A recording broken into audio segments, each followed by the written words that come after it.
I rank where the view is nothing less than phenomenal. For how I express and project from my abdominal. The only view better, both my daddy and my mama know. No living parents, my sons give me balance. My wife is my serenity, this mic is my identity. The world is foul enough, that's why I write without obscenities. Provoking danger with broken language and spoken anguish. Begging to get hurt, why would you ask to go through changes? Yes, Lord, life's a chessboard, master the angles. Control the tempo, be the one who holds the info. Acknowledge is just as deadly as machete swings. When spoken, the truth is as potent as that Medellin. While others swear the style is free, I just let it ring. Our time is undervalued, soldiers make us better kings. My fans on my shoulder, reaching after better things. Today I take the shot, for them I'd rather set the screen. My mama told me follow my dreams. My daddy told me get it by any means. Stand tall, make him bow to a king. But I've evolved, you can see the result. Look in my eyes when you speaking to God. Life and for those who we caught up in using what I was called with the muse. I guess they call it proving I'm more than an artist. Penciling out my darkest while stenciling out a harvest. And storing what gets me from A to B, just like garages. Instrumental with collages. Envision what I've been drawing. Broadway to give you rhythm like the great Lena on. So bent on, found comfort in the storm. Find peace and on when you see them others perform. Organized chaos, outcast it like hey ya.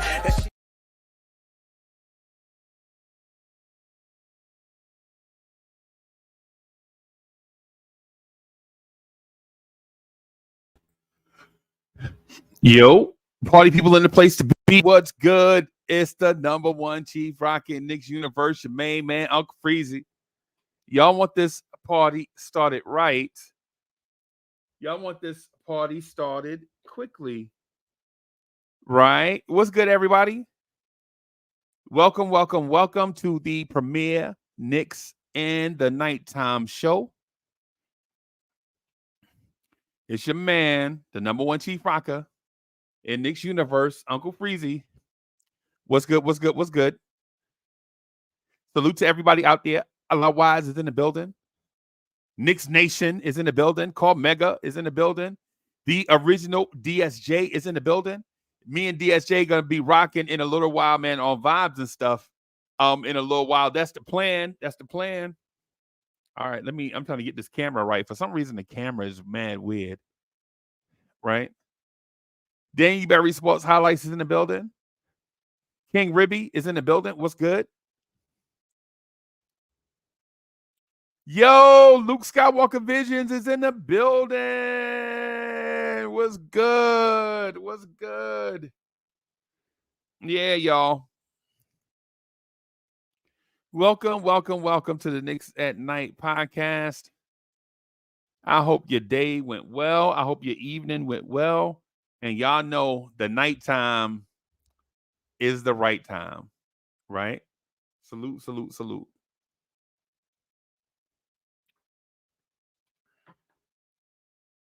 The nighttime is the right time. DSJ says, come to Vibes and Stuff channel and chop it up with us after we talk about Tom Thibodeau rotations. Bim. Yeah, we're going to have an adult thing later, an adult conversation after this, man. We got to have an adult conversation after this. You know what I'm saying? But y'all know what it is. And salute to all the members of the channel. Salute to all the members of the channel. Salute to all the contributors of the channel. And so, just really quickly, I want to say this. I want to spread the word to everybody. So I got big things. I have big plans for Blorange Tears and Vibes and Stuff in 2024. And if you're a contributor to the channel and you want to get involved with planning and things of that sort for Blorange Tears and Vibes and Stuff, hey man, I'm gonna have a meeting Saturday morning, right? And I know it's Christmas Eve's Eve, right? But I'm gonna have a meeting Saturday morning for all the contributors to let y'all know what the plan is to do, right? And so if you want to be a part of it, just make that meeting, right? Just make that meeting. I'll send you the contact info. I'm gonna send a link. I'm gonna send a meeting link so y'all can jump in and you can be a part of it. And so what we'll do is as long as the meeting is not too crazy, what we'll do is post that meeting on Patreon. Like we'll post that meeting on Patreon, and then that way, you know what I'm saying, you know, you can be a part of the planning process. Stopper Don is in the building.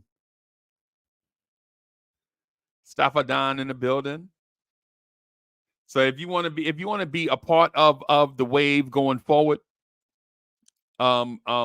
just make that meeting, and then what we'll do from there is I'm gonna outline what it is that I want to do for 2024, and if you feel like you want to be a part of it, and if you can make the commitment, to it, then you know what I'm saying, rock on. Big Dilf is in the building.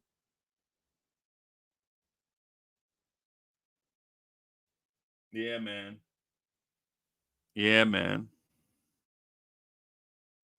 Yeah, man. Big Dilf says, R.I.P. Big Dilf, aka Dad. He used to watch this all the time. Oh man. Oh man. Oh man. Oh man. Yeah, man.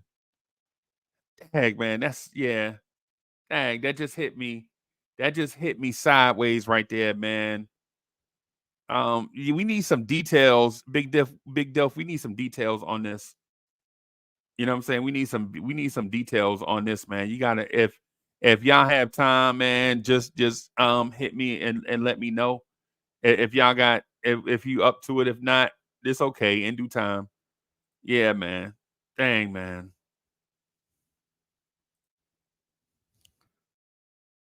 Jose Perez is in the building. D Block was good. So since we're not going to be here for a very long time, right? I'm gonna just get to the nitty gritty, right? I'm in a place with the Knicks where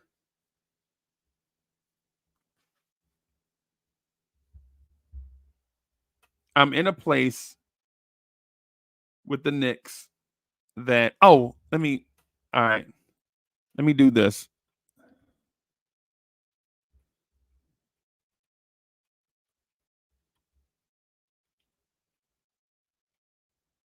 All right.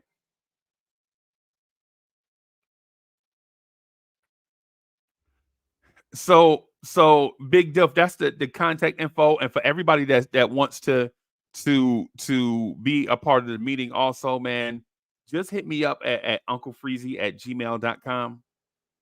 And then that way, you know what I'm saying, we can do the do. That way we can do the do. Shout out to the greatest borough to have ever existed and the greatest borough that God ever created.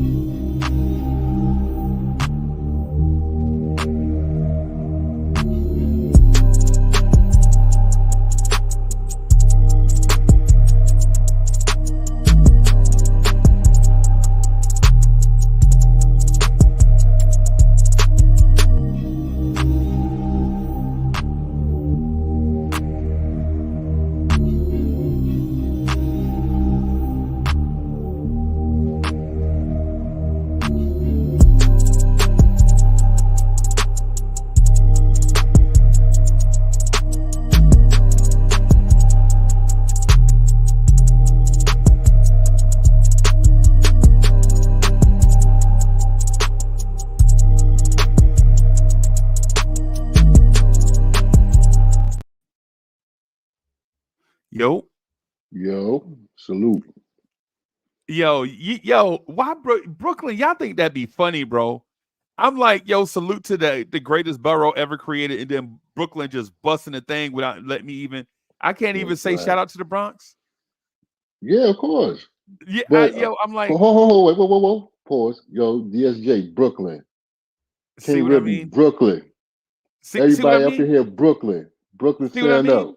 Ha ha. What the homeboy? Now let me stop. Salute to the Bronx, yo. What's going on? Rest in peace to my man, Griff and your pops, man. Rest in peace. May he rest in power and in heaven, yo. For real. Yeah, man. Word. Rest in paradise, man. Yeah, for real. Man. For real. Man. I know, because I just been going through something myself, but Freezie know what's up. Kings County in the house. Word, Stafford Don. Word. Yeah. Mm-hmm. But rest in peace to you, homeboy, and condolences to your family, man. I hope you get over it real quick. Mega. Yeah, man. What up, Big Freeze? But I feel some type of way. What up? I feel some type of way. Sorry. Yo, I'm trying to shout out the greatest borough that God ever created, man. And then you were like, whoa. Yeah, man, Brooklyn. Yeah, well, you don't see that. Look at that icon right there. Look at the icon right there. Look at that icon right there, The man. Nets? I mean, the man with the crown on his head, man. Yeah. BK's finest. Live from Bedford-Stuyvesant, son. The live is one representing BK to the fullest. Come on, dog. You know what's up. Best style, stand up. Yeah, Legitimification, though, but stand up anyway. Stand up, yeah. Yeah, man. Yeah, shout out. Hey, salute to Big Dilf. Yeah, salute, and his man. family. Salute, you know man. What I'm Condolences. Definitely from the Blorange Tears family, yo, and everybody up in here. Yeah. Salute to you. All I'm gonna say, man, is let me just try this one more time. Mm-hmm. Shout out to the greatest borough that God ever created.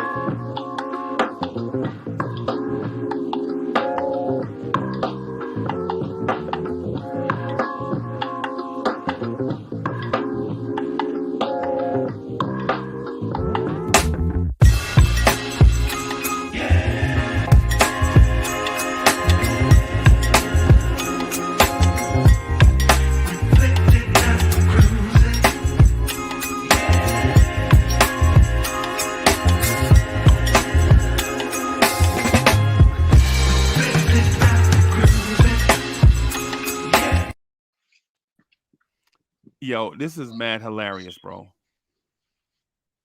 Yo, what up, brethren? First of all, wait a minute. This is mad hilarious. Every time I try to shout out, you know what I'm saying, a certain borough, somebody from another borough just busting a spot. Haha. Seriously, you thought you were gonna have one without the other. Mm-hmm. That's one. Mm-hmm. Two, how dare you get all that daggum blood clot crime slander going on about Brooklyn? Get out of here. What happened? Williamsburg is the best borough in Brooklyn, bro. Williamsburg, what? I don't know what you're talking about, is but a I'll tell you light right now, we're getting Queens in the building. We always here. Don't worry about us. Say what Queens usually saying is? What Queens say? It don't matter. We get you it. Say Queens get the money, right? Manhattan make the money. Queens make. I don't care what you trying to say. Man, I'm trying to say what you taking, man. I just didn't I just steal a moment. Queens make the money.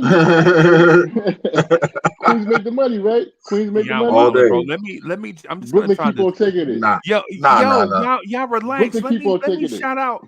I just want to shout out the greatest borough that God ever created. All right, yo, just let me say it. Let me get it over with. Right, I'm sorry. Shout out to the greatest borough God ever created.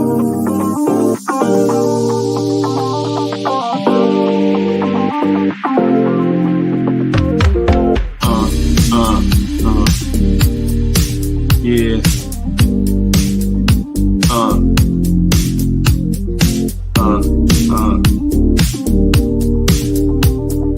here, ladies and gentlemen. Put them drinks down and get on your feet. Put your hands together for the R&B sensation, DSJ. Ladies and gentlemen, DSJ.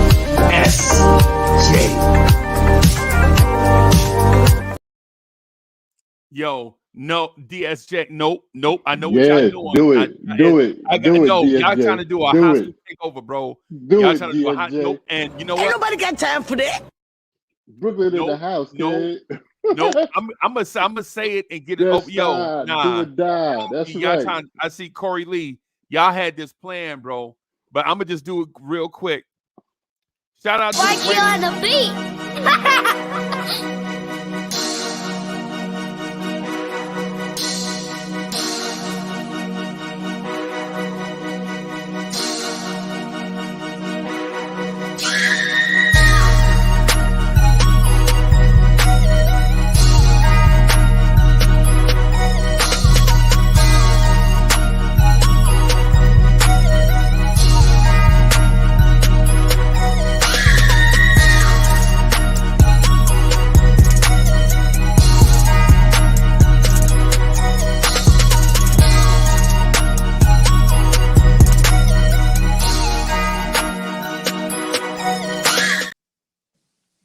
You know What's what? the problem, man? man? Brooklyn, what's the problem? What's the problem, What's man? the problem? You know what? Like, You what's know What's the good, problem? man? What's the What's the problem word, with y'all man? Jersey and Queens dudes? Like, What's yo, up? what's up, man? What's up? Brooklyn. What's up? Hello, Brooklyn. What up, kid? What up? Yo, Man. okay. And what's Okay. up? I already Like, see what's good? what it is. I see what it is. Corley, Now weren't you born in the Brooklyn hospital? Yeah, Brooklyn Bay where they Yes, I doped you up? was. right. You a Yes, Brooklyn I man? was. Brooklyn takeover. It's a Brooklyn takeover the day we play the Brooklyn Nets. Interesting. That's right. Mm. That's right. That's right. Nah, I love y'all dudes. What up, King Ribby? What up, Salute, DSJ?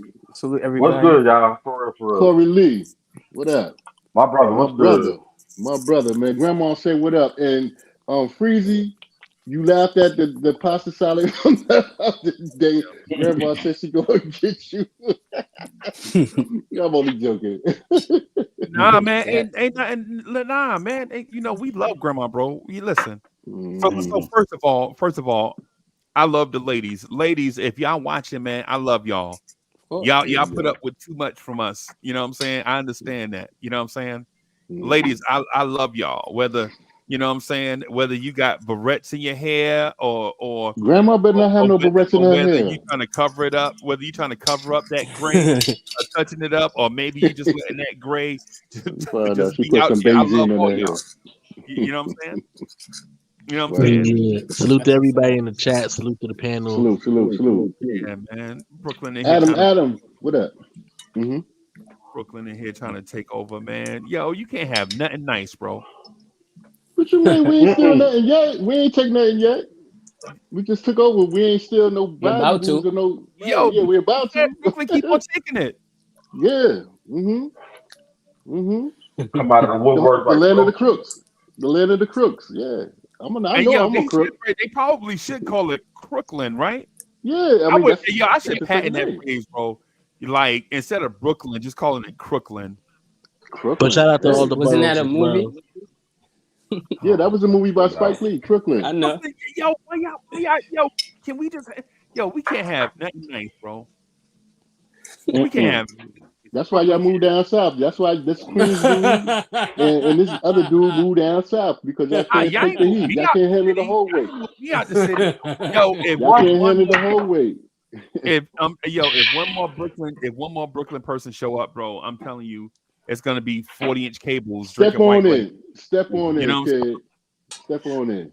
Brooklyn Yo, keep on taking. Stop at Brooklyn keep on time. taking it. Church keep What's on going on, taking it. Dread? Two Fresh take on taking Step it. on Prospect take on taking it. Wingate in the house. That's Flatbush in right. the house. Flatbush. Prospect That's Park in right. the house. That's right. That's Come on, right. man. Bedford in the house. Oh, That's right. Empire in the house. That's right. Oh my Empire. Ooh, the Crown finest girl Heights I in ever the met. house. The finest girl I Franklin ever in the met came off house. of the Franklin Ave is in the house. Hey, Notion ad Marcus in the Garvey house. Boulevard in the house. Caton Avenue in the house. Marcus Garvey. Yeah. Everybody Brooklyn got in the a house. yo. I say Marcus Garvey because every city, every borough got a Marcus Got a Garvey. Marcus Garvey, a Martin Luther King, and a Malcolm X. And that's where all the crime at. Yeah. Yeah, that's where all the crime at. That's where all the crime at. You want to, if you want to, all you got to do is say, shout out to Roosevelt. Everybody got a Roosevelt somewhere, bro. Somewhere. You know the only borough that don't have a Martin Luther King? Huh? The only borough that don't have a Martin Luther King is Brooklyn. We got Malcolm X, we got Marcus Garvey, we got everybody else except for Martin Luther King. You ain't got a Jackson. We don't have a who? We got a Fulton. Everybody got a Fulton, man. Everybody got a Fulton. Yeah, that's what I'm saying. Right. No, I said a Martin Luther King, a MLK. We don't have an MLK in Brooklyn. Nowhere. Wow. Look it up. Nowhere. We got everything else besides the MLK. You ain't got a Jackson? No, we don't need a Jackson. No, we got a Jackie Robinson. We got an Interborough Jackie Robinson. Yeah, we got the Interborough Jackie Robinson. We don't have we don't got no Jackson. Yeah, we don't have no Jacksons on nowhere in Brooklyn. No. I'm from the place where black people be at. I don't, you know what I'm saying?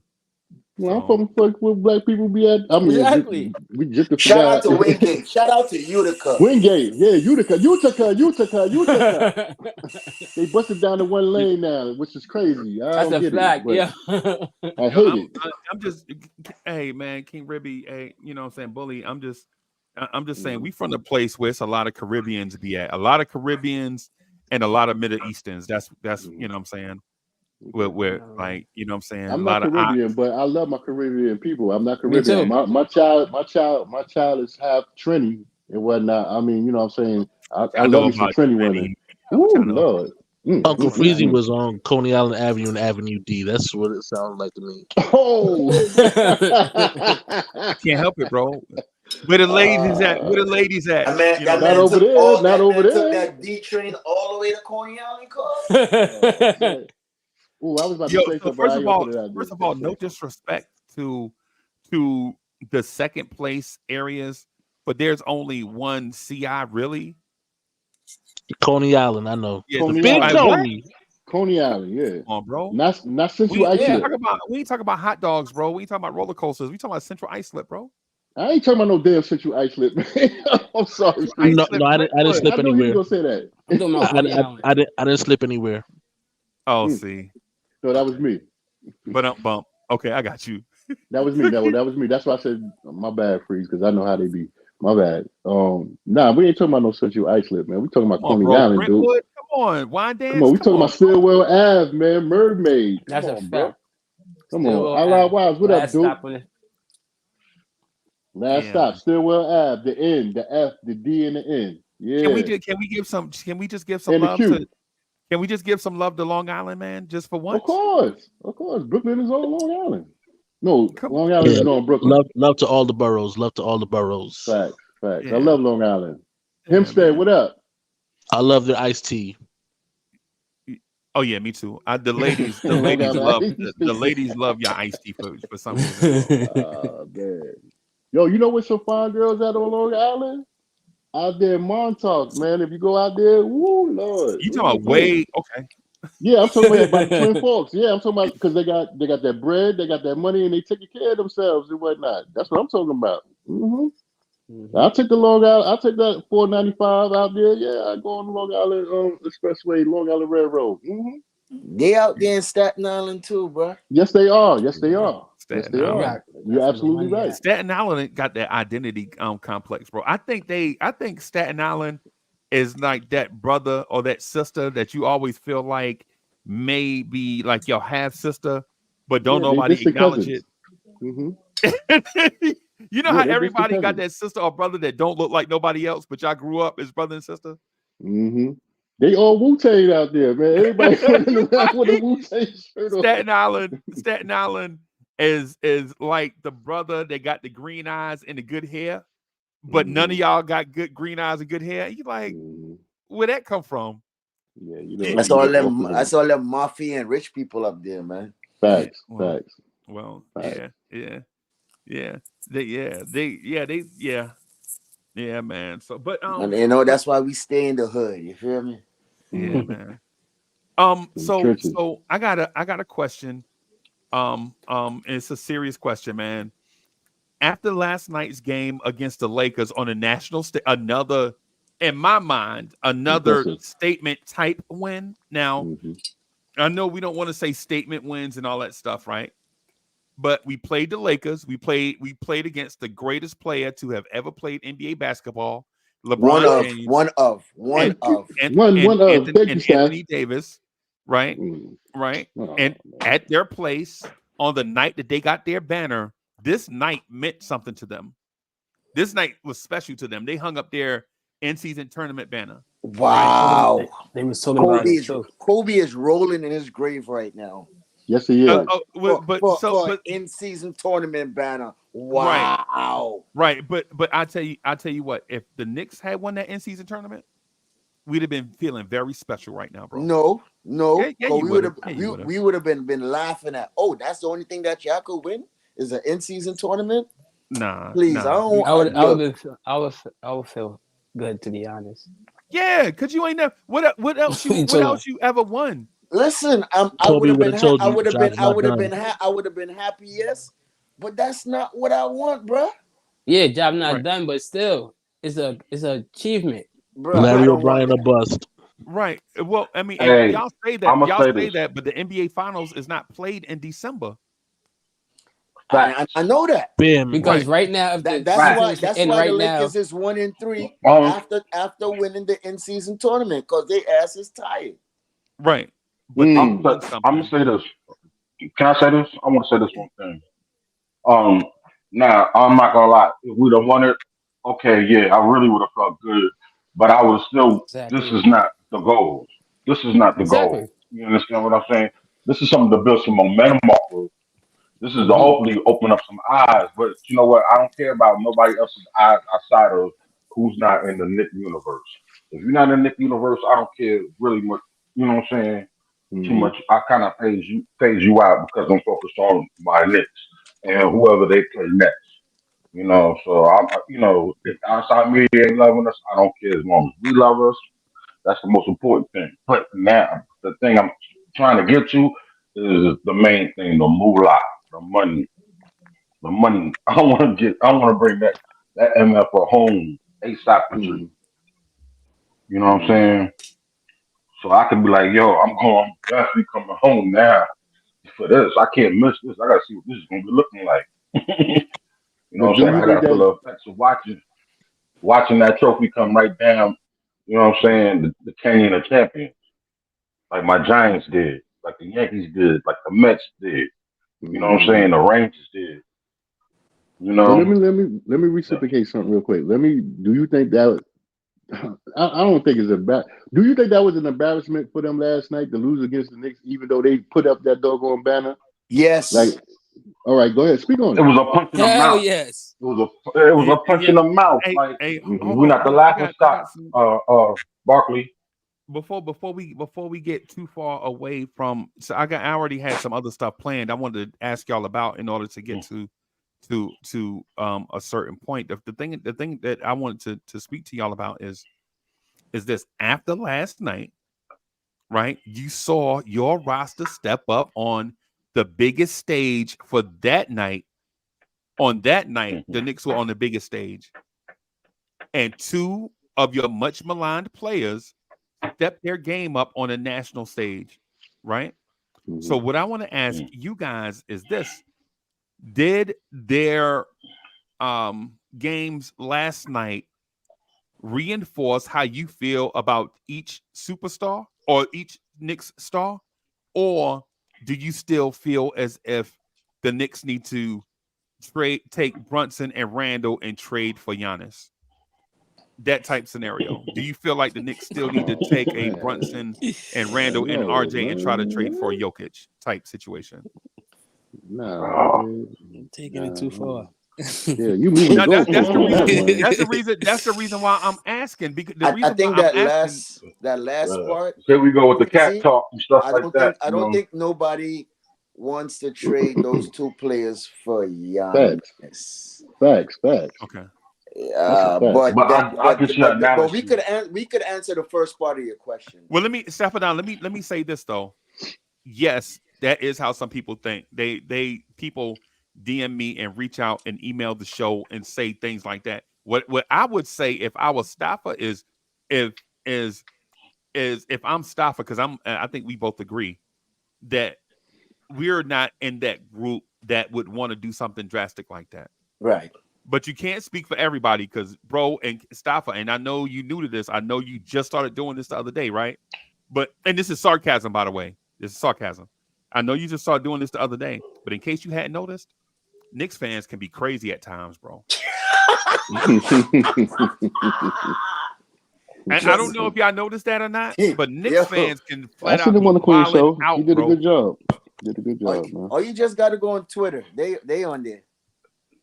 Yo, yeah, I'm telling you, bro. Cats DM me all the time, like DMs and emails, and every once in a while, when I remember to look at the show phone, I got the show phone over here by the fish tank, bro. I look at it like once a month. I'm sorry, y'all. I'll get better, right? but people text the show phone, and it's like, yo, they like, yo, we need to consolidate everybody, go get a star. And then trade all the kids and go get because they like Jalen Brunson don't pass the ball enough. They ain't kids no more, bro. But yeah, you're right. They like Jalen Brunson don't stop and just I want to pass this to Staffa, but I want to prepare the meal before I pass it off to Staffa Don. Okay. Right. The thing is Knicks fans feel like we have too many flaws on the roster that Jalen Brunson and Julius Randle by themselves and together can't overcome some of the shortcomings of the roster. And if they can't, why not package them two together and go get a guy that can do it? Right? And Staffa, these are the things that they point out. Right? Our young players are too inconsistent. Right? Our young players are 6 years out of high school, and we treat them like they're 19. This is what somebody told me the other day in the email. We act like Quentin Grimes, RJ Barrett, Deuce McBride, Jericho Sims are 19 when these guys are 23, 24, 25, and they're 6 or 7 years out of high school, but we treat them as if they're 1 year out of college. That's one thing. The other thing is the roster is too short. We don't have enough height on the team to overcome the shortcomings of Randle and Brunson. And one other thing, just really quick, they feel as if the team is not athletic in places where most teams are super athletic. They're like, we got RJ Barrett out here guarding Jaylen Brown. Right. And so Staffa, that's the reason why I want to interject right there. Not to say that your point was wrong. Right. But just to give you insight on what a lot of people are thinking. Right. Right. More context. I get it. So when you hear that, what do you think? Well, as far as the shortcomings, I mean, pause with guys like pause. with guys. That must be Brooklyn. With the short somethings, we don't have consistent shooters, and with people like Brunson and Randle who works the paint, and draw double teams. We want to be able to kick the ball out, and get it to our shooters, but our shooters are so inconsistent. That way, Jalen Brunson and Randle more time have to take over the game. That's why you see more people complain about Jalen Brunson not passing the ball. Right. But you gotta, in order for us to win, you gotta feed the ball to your best player. Right. If the role players are not able to consistently hit the shot when our superstars put them in position for us to hit a big shot, So for us to go to get rid of Brunson and Randall to bring in one other superstar, I think is nonsense, because these are the same role players that is alongside Randall and JB, to bring alongside a superstar to put with them. It doesn't make no sense. Might as well you go ahead and trade some of the low end young players and get some high end role players with a more better IQ and more consistent shot to go with them. So I'm not with the idea of just throwing away Brunson and Randall.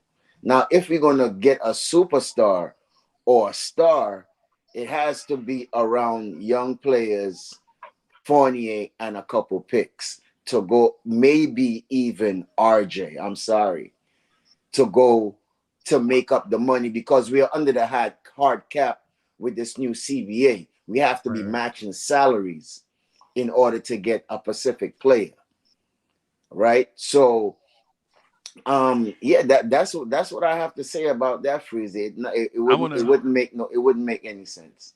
Yeah, I want to ask this question. Another question I got to King Ribby, right? So King Ribby, what I get from the fans, and you know what, and what I'm going to start doing is, I think what I'm going to start doing is doing a Blorange Tears mailbox, so all this stuff can go one place, so I could put these questions on the screen so that y'all can see it. You know what I'm saying? But what I've been asked is if you keep Randall and Brunson, which I'm in favor for. I don't necessarily want to. I don't want to move those guys. I do want to consider improving around the fringes, right? And I think every team in the NBA wants to improve around the fringes. Every team. Now, I don't care what your team's record is. Everybody wants to improve in areas where they feel like they need improvement, and the good teams do it, right? But what was proposed to me is, would you consider trading for and King Ribby, hear me out. I'm gonna justify it first, right? Would you consider trading our fringe players for Klay Thompson? And the benefit of a Klay Thompson move is twofold, right? It's respect on a perimeter, where if you double Brunson or Randall, you have to respect a wide open Klay Thompson. And if you get him and it doesn't work out, he's a free agent after the season. Would you consider that? It's crazy because, yes, I would. Not even gonna lie. Really? And get him a detail. What is a French player? Freezie, because some people might not understand when you say that. So get him a definition. So in my opinion of a fringe player is somebody that is not a key cog, but is important to the rotation. Right. Exactly. So for instance, Randall and Brunson are not fringe, right? Those two, in my mind, are non-starters when it comes to moving in a trade. I don't want to trade either of those, right? You're not gonna start no trade with Randall with me. I'm gonna hang up the phone. You're not getting ready to start a trade with Jalen Brunson with me. I'm gonna hang up the phone. But if it's one of those things, if you're asking me, hey man, what would it take to get a Deuce?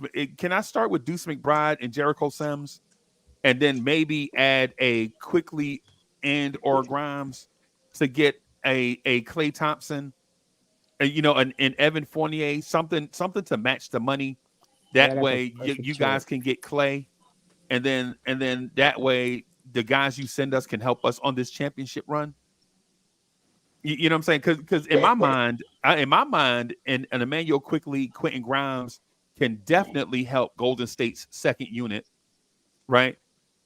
And if you put Grimes in that Klay role, I'm not saying he's Klay Thompson, but I think Grimes helps shore up that defense, right? Because Klay is not the same Klay that he was 8 years ago. but Grimes or Moses Moody, depending on which one you want to start, Grimes or Moody in that role, some young, energetic defenders in that role helps Golden State, and they're in these last few years with Steph Curry, and then plus what you don't, if you're Golden State, you don't have to pay Klay, you don't have to pay Draymond, and now in the regular season, in the off season, you can use that money to bring in more reinforcements. But if you're the Knicks, you bring in Klay, and Klay, whether his skills have diminished or not, he brings in championship level DNA. Right? Klay has been to the mountaintop and won 4 times. Right? Now, whether he was the man in all 4 doesn't matter. He's been there. He's been a key part of that core. Yeah, he was an intratech in that score. Yeah.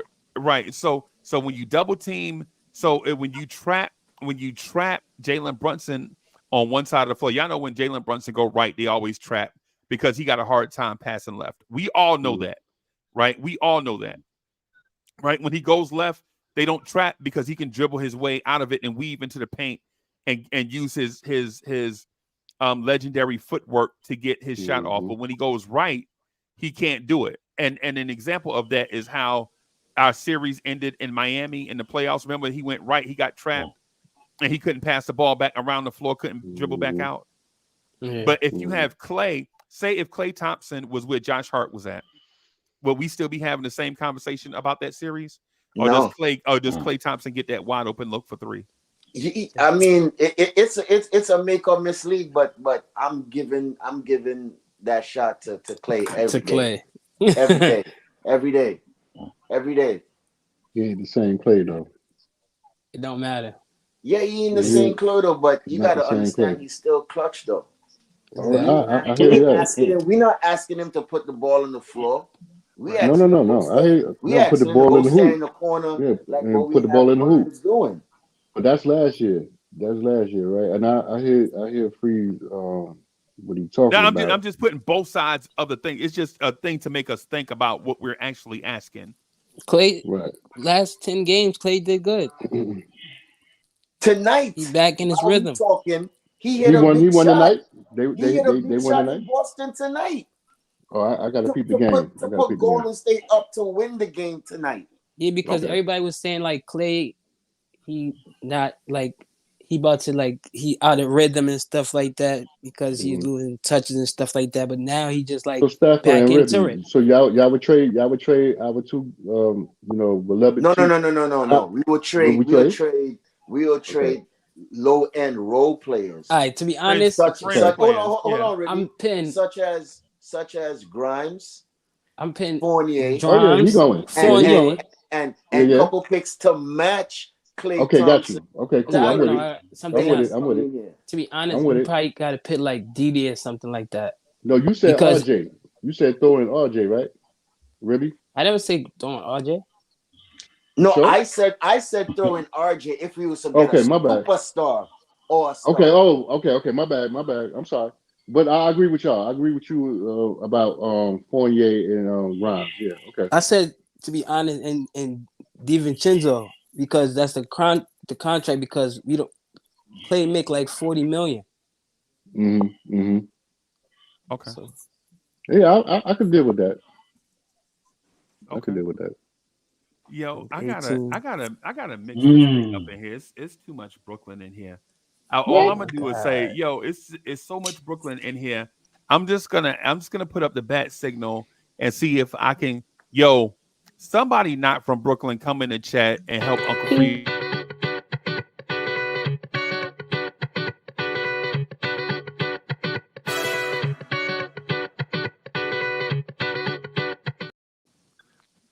My bad, y'all. My bad. Somebody not from Brooklyn, man, help me with this thing. I'm trying to figure it out because the Brooklyn Knights legit say, or I have a sense that they want to maybe improve around the fringes, but they don't want to improve around the fringes, right? Like I feel as like Stafford. What if I told you that Klay Thompson is not actually as rusty as what people think?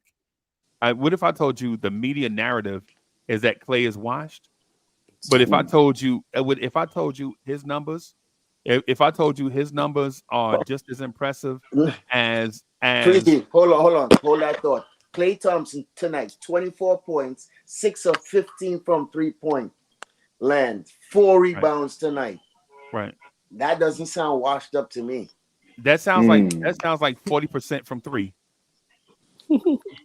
We got to get acclimated to. You got to get acclimated to the game. I mean, to our team. I got Klay on my team. That's crazy.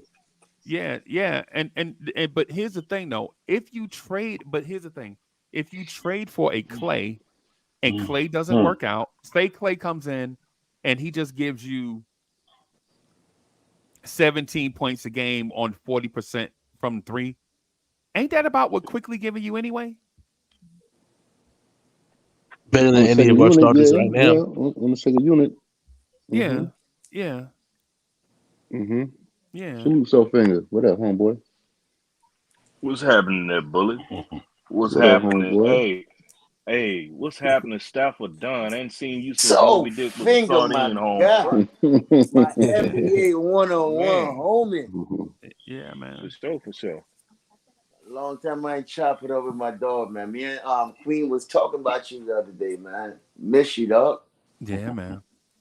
Yeah, man. Hey, shout out King Rivy, my man C. Lee, my man, the Troll King, like no other. The man who has a voice like silk and platinum. DSJ. Shout out to the fake Maxwell. DSJ, shout out to the imitation Maxwell. I'm still waiting on my single too. Hey, yo, last is certainly not least. Hold on, last is certainly not least. The Chief Rocker. Showstopper. Yeah. Freezie. Shout out to Frankie Crocker, the number 1 Chief Rocker, coming through on your dial for a while. You know what I'm saying? Shout out to everybody that used to listen to the radio back in the 70s and 80s in the New York Tri-State area. When it was hot outside. WBLS. That's right. Word. Frankie Crocker was dope, man. For real. It was a lot of chill outside. Yeah. Your Saints ain't had to beat up on us, man. I'm sorry. Your Saints ain't had to beat up on us like that, man. Man, look. Every now and again, the sun will shine on a dog ass every now and again, dog. Yes, man. I'm about to call you. I'm about to call you, man. I'm about to call you. Why your Saints do that to us, man? Trust, but you know, I was looking for. I wanted us to win, but I wanted us to take the L because I want Dennis Allen up out of here. You know what I'm saying? I wanted Dennis. Hold on, listen. Look, this is how bad I want him out of here. I wanted Dennis Allen out of here as bad as Sherwin talked about Obi. Wow. Dog. Wow, Soul Figure. Wow. Yeah, but you know, I'll take a W, but I'm gonna just tell you, man, if they mess around and win this division and go into the they're gonna get mollywop, man. Atlanta is tanking. Atlanta is trying to win and tanking at the same. Yo, if you saw that quarterback, they quarterback that was terrible. Interception. It was only one dude in the middle of the what team he played for, bro? Oh my god, man, that was terrible. Atlanta, hey, man, the Atlanta is they winning in reverse. Freezie, I want you to explain to the chat that Klay Thompson is on an expiring contract, and we are not paying him $40 million. No, we ain't paying him for no. I don't know why. Yo, I'm the big bugging out. Right, and here's the thing. Here's the thing that a lot of casual fans don't get right. You paying $40 million anyway, except you paying it to 4 or 5 different players. The only difference is you'll be paying that same $40 million to one player. To a better shooter. Yeah, that's all you gonna pay the money anyway. It's not like the NBA doesn't have a salary cap floor. There's a salary cap ceiling, and then there's a floor, right? You paying the money anyway. It's not like, you know what I'm saying, you adding an additional $40 million to your cap. Now all you're basically doing is consolidating 3 players that don't have championship DNA, right? And a guy that's not playing for a guy that's starting for a team that won a championship 2 or 3 years ago, right? And he's a starter. He's a starter, right? And then Freezie, half of that 40 million is on the bench. I know which is Fournier. But he getting 18 Fact. or 19. Fact. 19, right? Yeah. And then we throw in Grimes, 1 or 2 picks to make up the salary for the 40 million. We're not giving up nothing. Right. Unless they're asking for something sweetener to put in like a RJ and an extra protected pick or something like that. Unprotected. The only way I'm not doing that deal, to be honest with you, is if they ask for something OD, like yo, give us Mitch. No, now if they talking about giving up. If they talking about Mitch, nah, man, we no. Non-cycle. So when I said match the salary, I said we were hard cap. I even agree with you the other night when we was talking about that show. And come on, we on the same page, bro. Yeah, but so what it is Sherwood not understanding that what it is this. You add caps to incentivize a third team to come in and use that cap so that the two other teams can split the difference of that salary. That's why you incentivize. So if we do it in that case, what Stafford Don just said, you bring in a San Antonio, right? And San Antonio will maybe take 2/3 of Klay's salary, right, in a deal, and we send them a first-round pick. And San Antonio continues their rebuild, right? And then at the end of the year, that 2/3 of salary that we sent to San Antonio, it comes off their books. But they still have the first-round pick. The Knicks have Klay Thompson, and Golden State has those young players. Like, we got to think in terms of trades and stuff. I think we have to think beyond like the surface level stuff. I'm trying to do a straight hand. Is that straight on y'all camera, sir? We got to do like beyond surface level thinking. And because what happens is I think sometimes, and no shots at nobody. This ain't shots at anybody. But sometimes we have these conversations and before somebody can finish speaking, they get cut off and you don't hear the person's full intent. Like what Stafford was trying to explain just now. Like if Stafford was allowed to explain this thing fully, there would not be any misgivings in the communication. Basically what it is, trades don't always have to be 2 teams together. Sometimes it could be a 3-team trade. Sometimes it could be a 4-team trade, right? But if you have assets to move and all teams are motivated, guess what they'll do? They are going to move. It's as simple as that. And if you're Golden State, if you're Golden State and you see Draymond Green wilding out and you think Klay Thompson is not worth an extension, why not bring in young players to try to extend the shelf life of a Steph Curry? And that's where they at right now. Right now, Golden State is in purgatory. That's what you call it, purgatory. Right. You understand what I'm saying? Because they got young. Say it again, Stafford. Say it again. I don't think they heard you, Stafford. They got young and old and don't know which direction to go. And you know who else? You know who else is in that same situation, Soulfinger? Who? LA? The Lakers? The Knicks. Oh, the Knicks. The Knicks. The Lakers and the Knicks. Golden State is on that top shelf coming down, and they don't want to sink. That's and the Knicks are on that middle shelf wanting to go up, but they have a glass ceiling. So how do you break through the glass ceiling? You do something drastic. Yeah, you could say that we right in the middle for real. Yeah. No, we definitely are. You got to make the moves to improve, and we haven't done that. We just did enough just to keep our head above water. Yeah. You think it's time to get rid of Ted? That's why you see people like is this Rob Lowe? The guy on that the PS is Zach Lowe, right? Zach Lowe. He said Rob Lowe. Listen, wow. Because I hardly listen to these people because they talk so much trash about the Knicks. I don't look at none of it. You understand what I'm saying? That it's like I forget these names, but these people are always talking about, we need superstars and all these things, you know what I mean? So, it is what it is. But here's the thing. Last night, the Knicks shot 10 of 30 last night against the Lakers, And last night you saw Quentin Grimes and Emmanuel Quickly and RJ Barrett have some of the most wide open 3-pointers you ever seen in your life. And instead of us saying, damn, why can't they knock down threes? We're saying Tom Thibodeau's offense is outdated. When these guys are getting wide open shots, that's not a coaching thing. Even though the coach make me mad at times, right? The coach frustrate me, bro. Right? But when it comes to wide open shots, and I keep bringing this up because cats keep saying it's a Tibbs issue. Last year in Miami in Game 6, when the Knicks were down 94-90, Quentin Grimes got the most wide open shot for 3 that you ever saw in your life. And couldn't hit an elephant in the backside with and that's what I'm saying. Realistically, UFO. Realistically, you will want Klay taking that shot if we had Klay on the team. Anybody in the chat who disagree with that is bugging. Right, and you will want Klay to take that shot. And stop it. Here's the thing. Here's the thing. Right. Here's the reason why I mentioned Game 6. Yo, Game 6 is Klay Thompson's nickname. So am I lying? It is his nickname. Yeah.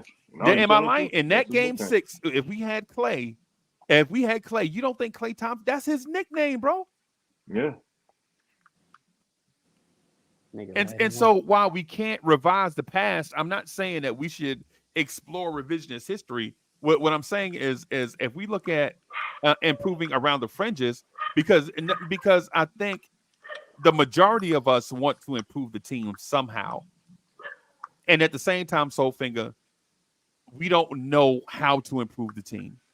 Yeah, definitely. Right? Because we have a short point guard. They have him listed as 6'2", right? But both of us know that Emmanuel Quickly and Jalen Brunson is not the same height. Not at all. Stop it. Is that safe to say that Jalen Brunson and Emmanuel Quickly are not the same height? Yeah, that's safe to say. Right? Yeah. So, and we want to improve the team. We just don't know how. No, but Freezie, answer this question too, right? How many young players or young team actually win a championship? None. So we're getting rid of inexperienced players to bring in an experienced player with championship pedigree. So when Brunson and Randall get double team and we kick it out to a shooter, a proven shooter, you telling me y'all don't want a proven shooter on this team? We need a shooter, man. Who could elevate the team? We need somebody to knock it down. I mean, I know he's 34 years old, but he can still shoot, bro. Well, I think some folk don't want to mortgage the future. Hear me out for here we go, because you don't want to give up the young players for the player that you already knows on the other side of 30, hitting 35, elbowing 35 in the head. I agree. I get that. The problem, and it goes with Freezie was saying, we don't know how to improve.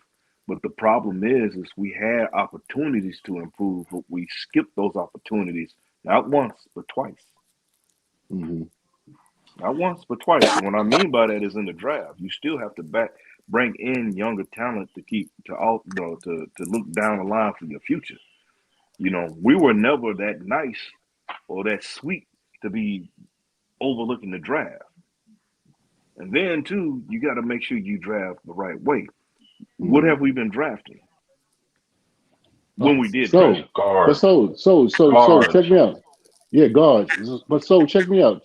So, and I want to give you props. I want to give you props on your Quebec Nordiques hat, man. That's dope. But I ain't go for it. Yeah, I'm from the old school, dude. That's an old school hat. I love it. But what I want to say is that's old school hat. Yeah. But what I want to say is we were drafting guards. We don't got no wings, dog. Like, I'm not saying pull Tibbs from out. I think Tibbs is a good coach. I really do. But we need more. Yeah, so when Stafford Dawn said, yo, I'm gonna do this, that, and the third to go get a major player, bring in Klay, why not do that? I mean, And I hear what Staff is saying. Like I said, that's the other half of one-on-one. And I know where he's going. I know how you get down. And I can see what he's saying. You know what I'm saying? Because it's to the point it was like, it's either or get off the pot. You know what I'm saying? You let it go, get off the pot. So you got to make a move to get a shooter who's a proven shooter, who's a proven commodity, because you've seen his resume speaks for itself, right? We complain about Grimes, right? We complain about he's inconsistent and he ain't shooting the ball right. Okay, we have a shooter that's gonna come in and make shots. I'm not saying he's gonna be 100% every night, but he's gonna make those shots when we need him. I'm watching the game tonight against Boston. He made the big shot for Boston for Golden State to win tonight, and it was a 3. But stop, you say he been doing this thing for the last 6-7 games? No, that was me. That was He's doing this shit for his whole career. My bad. And Nick Yak, hold on, real quick. Nick Yak, Golden State. It's not that Golden State don't want him. Golden State doesn't want to give him the contract that he's asking for. Right. Because he's asking for something stupid. He asking for the max. You understand what I'm saying? Yeah, it's not like they don't want him. It's the contract that the money. So, I mean, sometimes y'all got to read into the facts more than to just saying, oh, why then Golden State don't want him then? It's not that they don't want him. It's just the contract that he wants that they're not willing to sign him. So, my thing is, go ahead, Lee. Now, I want to say this. I say and I listened to what everybody had to say, and everybody had great points. No, coach, I'm not giving him the max. Hold on a second. Hello? I hear you. Yeah, what I was trying to say was I'm not indifferent to it. You know, I'm not against it. Boy, I'm not for it neither. And I'm just saying, if it happened, if it happened ever, just cross their minds, and this was the move that they've been waiting to do for this part of the year, try to get us to a championship. Okay, I pray it works out. That's all I say. And however the chips may fall, whomever y'all want to throw in the trade package, if it happens that way, it happens that way. I pray that it works. That's all I'm gonna say. On this front office sake, to even still be here, because I can see us. If we did that and we make it to the playoffs, and we get our faces kicked in bad at some point or somewhere, we lose the game or we lose the series because of the simple fact that we're probably going to be too small, because if we make that move, we still don't get nothing long. Klay is 6'6". Right, 220. Exactly. That's bigger than. That's bigger than Quickly. That's bigger than RJ. Yeah. Yeah, I they both the same thing. I'm not arguing for it or against it. I'm saying what I expect and what I'm looking for if it does happen. Okay. You know what I'm saying? I'm expecting it has to work. The front office has to show me that this was the move that this keeps them. I'm thinking ahead. Facts. I agree with that. I'm thinking ahead. Because this move might be the move. It's got to make or break you right now. At this point, you on your last legs. You on an aspiring deal.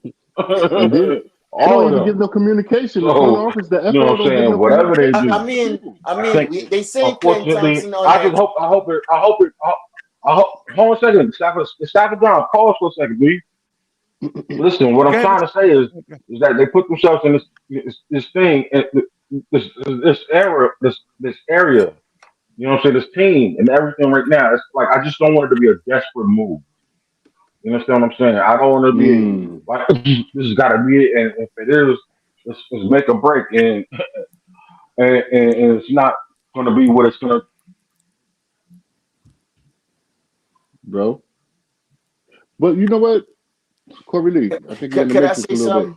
Hold on. Let me just say this. I think I think the FO don't communicate with us enough with the fans. I think they don't talk to us. Like if I'm watching MSG plus 2, 3, 4, and 5 on my Fire Stick, you know what I'm saying? And if I happen to get on the A train and get off at 34th Street to Penn Station and walk upstairs, and you're not communicating with us to let us know what we need and what we want, it's a disconnect between us, the team, and us as a fan. Like it's almost like I don't know how to say it. It's like a negative energy between, like, when we try to put two magnets together. It don't. When you try to put two magnets together, they push against each other. It will not. If you don't communicate with the fucking excuse me, if you don't my bad, Freezie. I'm sorry. If you don't communicate with the fans, then we don't get nowhere. This is how we be frustrated. Sorry, I'm gonna leave it at that. I'm sorry, Freezie. My bad. I'll pay the fine. Nah, you ain't did nothing to me. I don't think communicating is a fancy getting the team better, bro. That have nothing to getting the team better. It's just we want to know too much. That's why we facts. That's real. But you begging for something, you know. But what I was about to say, otherwise, is that people want DeRozan. He is just as flipping old as Klay Thompson. Thank you. He don't even hit he may be a year older. Shot. He works in the paint, which 3 people that we have work in the paint. So you telling me you want somebody that comes in the shoot in the paint more than an outside wing that we need more, and go and say that how we ain't making sense? And is a better defender. Makes sense. And Klay, with his diminished injuries, is still a better defender than DeMar DeRozan. Come on, man. Come on, man. If you really want to debate with me, bro, makes sense. Yeah, that's how I mean. Because you're calling for DeRozan, and he don't do nothing better than Klay. Well, and so, but here's the thing. Here's the thing that I think we like that skews the argument too far one way, right? If we're talking about trading the future of our team, pause right there. Are you telling me that Quentin Grimes, Emmanuel Quickley, and Deuce McBride are the future? Because if you're saying that those guys are the future of the franchise, then ain't nobody got time for that. I wish I had a meme. Let me see if I got a meme. You got one. You got one. Come on, bring it up. Yeah, I would see if I could find. I wish I could find something. Deuce McBride, and I love Deuce. Deuce watched the show. Deuce. From what I hear. Yo, salute Deuce, man. The rumor is that Deuce watched the show all the time. No disrespect to Deuce, that's our guy, right? What up, but here's the thing. And on the other hand, Quentin Grimes hate my guts for some reason. Man, I don't know why that is. I don't know what I did to do. I mean, I don't know what I did. Since your man start, they call the man a ham sandwich. You think the man will like it for that? With no mayonnaise, nothing on it. Hey, Freezie gonna get to Tanya Harden. That's what he gonna get. He gonna catch the pipe. Bye, y'all. Quentin Grimes, this for you. Ain't nobody got time for that. Yeah, but for real though, on keeping it a stack. If we cherish Jericho Sims, Quentin Grimes, Deuce McBride, and Emmanuel Quickley like that, maybe we need to reassess what the future should look like. Well, right? If we continue with young players, we ain't gonna reach nowhere. These dudes are 6 years out of high school. These dudes 6 years out of high school, bro. It's not like these dudes are 19. Right? And my bad stuff. I'm trying to establish a thing. You good, my G. I'm trying to establish a thing that if these guys were like, say for instance, if we drafted somebody out of Overtime Elite and he's a very raw, athletic 6'6" prospect with upside of being a playmaking combo guard, then I'd say take him off the block. Let him play in a G League and develop him, and then next year try him in certain moments, but constantly put him in situations where you can build up his confidence. Let me give you an example. That Jalen Martin. The kid that played for Detroit. That's fine. But Stafford, that was my example before you cut me off. I was gonna say our example of that is Jalen Martin. Right? Yeah. That's what I'm saying. Not that I didn't want to hear your point, but what I wanted to do is just get that same part in Jalen Martin is that Jalen Martin. He's a 19-year-old kid, very athletic, 6'6", combo guard potential. Now, if I would not put him in each. Not that he has value yet, because he doesn't, right? But I wouldn't include him in stuff because at this point, Quentin Grimes is 6 years out of high school. You already know what Quentin Grimes is, right? You already know what Jericho Sims is 7 years out of high school, bro. You know what I'm saying? You know what Deuce McBride is 6 years out of high school. I like Deuce, but all of them is a breakfast. And I like Deuce. I like Deuce. I think the consensus, everybody likes Deuce. Deuce is we all like Deuce, but like you said, Freeze, really? Right. Yeah. I was saying the young man day. that played for Detroit, one of the twins, not the one in Houston, the one in Detroit. Yeah. He come from overtime, and he hasn't produced. And he is a young wing, 6, wherever he is. He especially needs to be in the G League. His offense has not produced, bro. But you know what? He's a top 10 NBA defender at 20 years old. He might be the best defender and the best wing defender in the NBA at 20. Right? He hadn't even made the All-Star break yet. And he might be, this dude is on the path to be a Andre Iguodala type of prospect. But you gotta be patient with him. You can't rush him. And right. And then at the same time, the whole team is trash. So you can't blame like his development on after, like for instance, Ausar Thompson has played less than 30 games, right? Less than 30 games on a team that's on a 22-game losing streak. They hadn't won since October. But correction, Freeze is 24. Play more better than him, Freezie in Houston. Yeah, my bad. I'm sorry. His brother is even play more better than him in Houston, Freezie. Right. But the thing about that though, Stoffa, is the team is better. It's not. You remember? Just think about this, right? In Houston, they have Jabari. What's his name? Jabari. Jabari Smith playing that same position, right? And then they also have Fred VanVleet. That's a pure shooting point guard. They have Dylan Brooks, an elite wing defender also. So when Amin Thompson comes in, he doesn't have to work on perimeter defense like Ausar has to do in Detroit. Right? The team construction is different. Right? And you know what? You know who the small forward is? You know, you saw Ausar Thompson and you saw Amin Thompson play together and in the D League. Do you know who their small forward was? Were they in the D League? Jalen Martin on our bench, 19 years old. Oh, yes. You know what I'm saying? So these things is like what I'm saying is like for the 19-year-olds or for the first-year players, I want to give them grace and let them develop, right? But when you already had a dude that's and I'm not picking on Grimes. I'm only using him for an example. But Quentin Grimes played at 2 elite college programs, Kansas and Houston. 3rd season with the Knicks, and we still out here talking about let that man get more reps, man. We don't know what we got.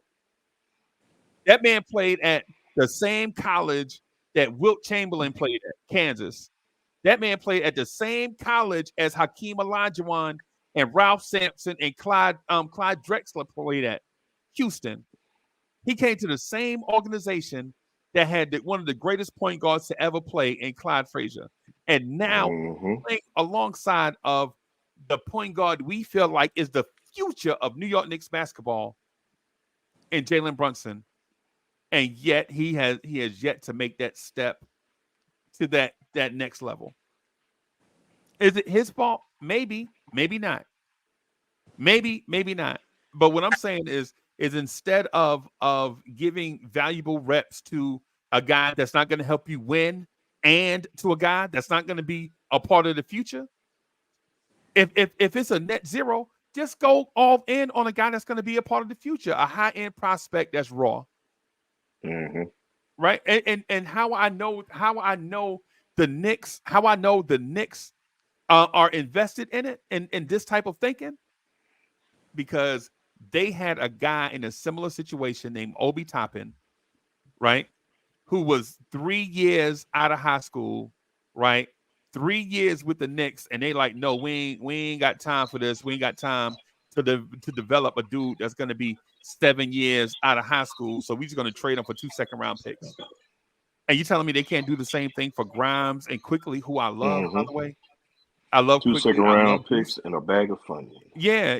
They've done that. So they've used that same strategy already. So I know that line of thinking is prevailing somewhere in the Knicks front office. That's what I'm saying to stop. That's what I'm saying to stop it. And is this like? I think when it comes to certain conversation, I think we're sleeping on top of the covers for some. You know how you get so tired you just sleep on top of the covers. You know what I'm saying? I think we're doing that with some conversations, and then other conversations we try to burrow and get down deep. You know what I'm saying? In the bag, like we looking for a pair of socks or something. You know what I'm saying? And but I think what it is it all depends on what narrative we favor. Whatever narrative makes us feel the most comfortable, that's the one we do a deep dive on. And the one that doesn't fit our line of thinking, we sleep on top of the covers.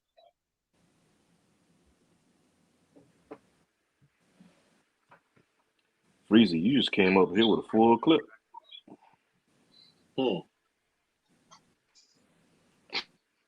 Yeah, man, I didn't mean to do that I'm intentionally. sorry. I'm in the background eating like a but I appreciate when Freezie getting his bag. You know, you reaching down and getting them last couple of French fries deep in that bag.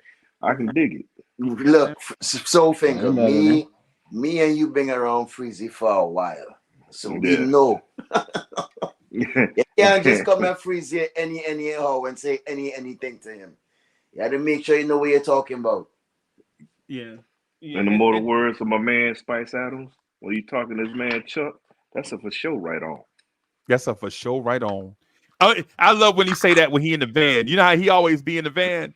Like, oh, that's a for sure right on right there. That's a for sure right on. What'd you say, Chuck? Yo, the Blazers beat the Suns. Oh my God. Yeah, man. You know, it's and see, this is the thing. I'm just listening to all sides and everything. And it's good valid, really, with some real good valid points, that's been put out there. And I'll just tell you where I stand. Where I stand at is, and I like Klay. It was just like the whole thing when people were screaming about go get Dame Dollar. I love me some Dame Dollar. He was one of my favorite players to watch. But I said I don't want Dame in New York. It's the age, and they call me an age, and it's the age at this point because he's not going to put you at that point. If I wouldn't give up the younger players right now for Klay because we're in that purgatory type deal, because I still think the Knicks don't know exactly what they're trying to do. We're supposed to be a defensive team or we're an offensive team. Our defense has been leaking, but offensively they've been putting up some numbers. And then Randall, you got to give it to Randall. Randall changed his whole game. Again, he's not selling for the three. He's down in the paint, putting that wood on him. He handles his business. So it's real interesting to see how things are going to go. My main concern is that front office. I'm going to be honest with you. That is where my concern is. The front office hasn't made any moves, they made moves, but they're like little small moves, the yips. They haven't made any move to make you think, for me, I'm speaking for me, I don't have the confidence in them to go out there and make a move. But then, like, what move can they make? What's available? What's out there? We hear the names. There's things available out there, I think they're scared to pull the trigger, man. What you just said, hey, I'm sorry, Staff. I disagree. I don't think they're scared to pull a trigger. My thing they ain't did nothing yet. Hold on a second, bro. It's not even about they ain't did nothing yet. They've made moves. It's just about pulling the trigger at the right time, the right nigga, right? Thank you. The right time, the right piece. You understand what I'm saying? But the problem is that they've been dragging their feet on it for the last 4.5 years, 5 years. But that's according to hold on a second. Can I say something? Can I finish? Go ahead, bro. Thank you. What I'm trying to say is, that's just me and my homeboy right there. Go ahead, man. That's really 718 boys for real. Or you finish or you're done. That's what he's trying to say. Man, yeah. I mean, come on. We're talking the same talk. But go ahead, brother. I'm sorry. I respect you. You know that. I love you, man. Yeah, what I'm trying to say is that they have not. I'm not for them or against. I'm not mad at them. What I'm just saying with the opportunities that they have, that I can't tell if they were wrong or what. They just made this decision. I'm just saying. I'm praying that this decision for their benefit, not for my. Well, I'm a Knicks fan because whatever benefits them benefits us. You understand what I'm saying? But.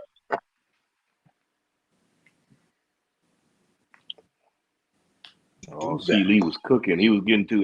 He was bringing some heat, and then the internet crashed on him. No, it's that microwave. Yeah.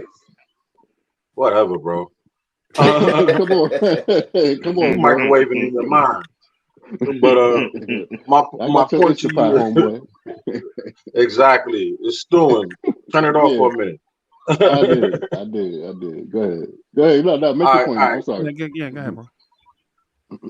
My thing is that I'm just saying I'm in wait to see mode now. I mean, from this point on with them, I'm in wait to see mode. Like, what you gonna do next? What's gonna happen? You know what I'm saying? I pray certain things don't happen. Certain players don't go, but shoot, at the end of the day, it's a business, and these cats is gonna do what they're gonna do. They try to dance survival mode. So you need to pick up the pieces and do what you got to do. Okay. Get it on. Get over with. I kind of look at it. I kind of look at them as, in the mortal words of the famed singer entertainer Janet Jackson.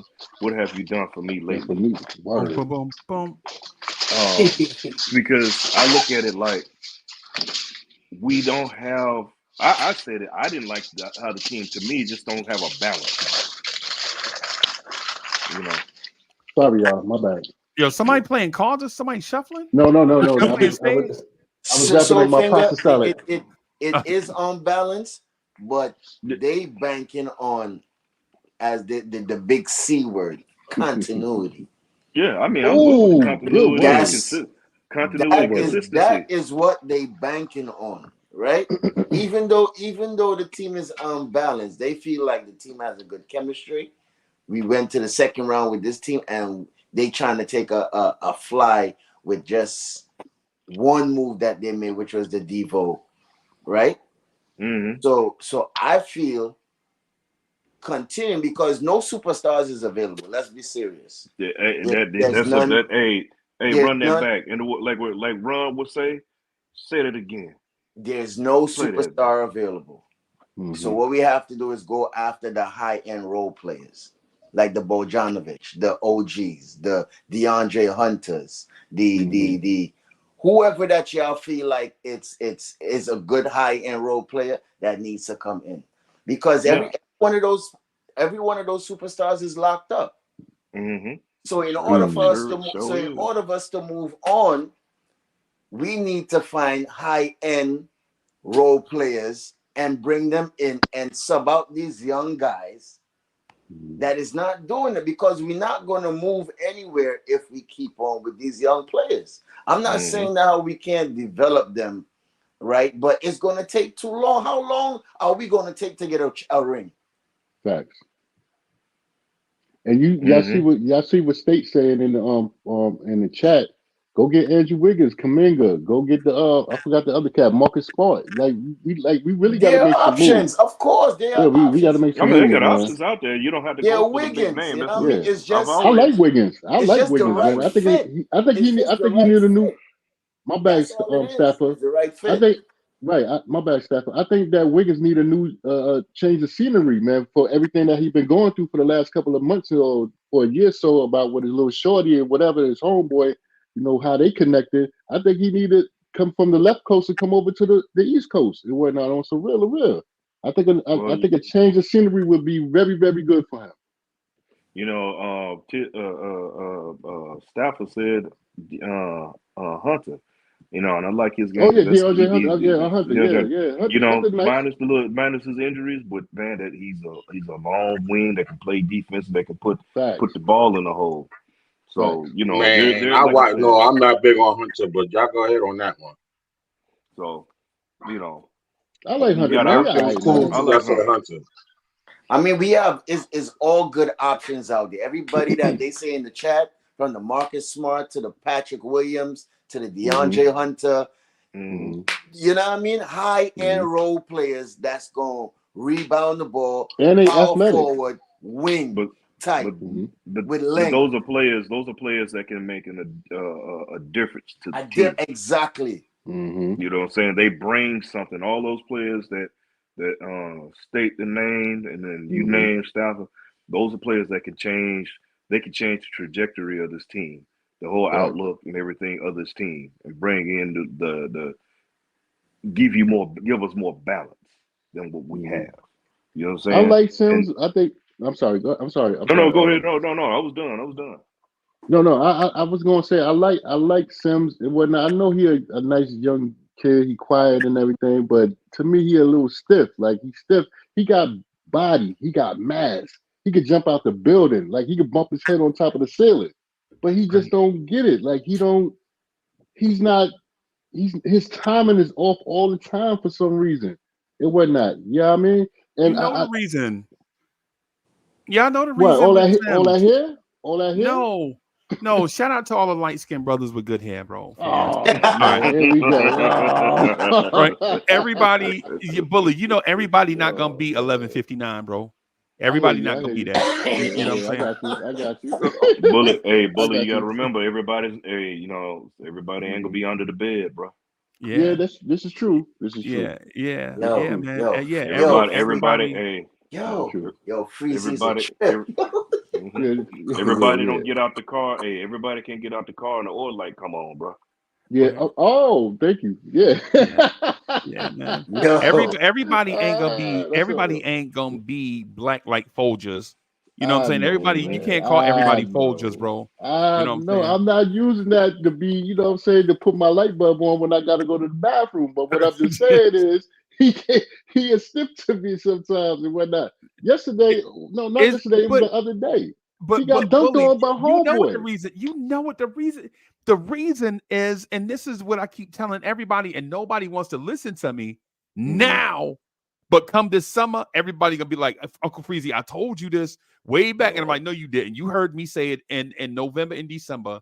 It just like a lot of stuff. You'll hear it, and then months later, they'll be coming back in my face like, Uncle Freezie, I told you Jericho Sims was not an NBA center. And I've been telling y'all that since the summer. That's a fact. The reason why he don't look like an NBA center is because he's not an NBA center. He's not. Right? This dude is more like Jared Vanderbilt. Wow. Right? The dude is 6'9", 250, an elite level athlete, has great foot speed for a center, great agility for a center, great strength, right? But he's not 7 foot. And he does not have a center's mentality. Right. You can tell. You can see it. You can tell. Like Mitch has been a center his whole life. Mitch has probably been the tallest dude on the basketball floor his whole life. All he knows is playing center. It's like if you try to convert Mitch to a power forward or small forward, he's not going to be able to do it because he's not wired that way. But when you take a 6'9" athlete and put him there because he can reach certain shots, because he can block shots, because he can rebound. That doesn't blocking shots and rebounds doesn't make you a center. You know how I noticed? I watched Ralph Sampson at 7'4" not be an NBA center. I watched Kristaps Porzingis.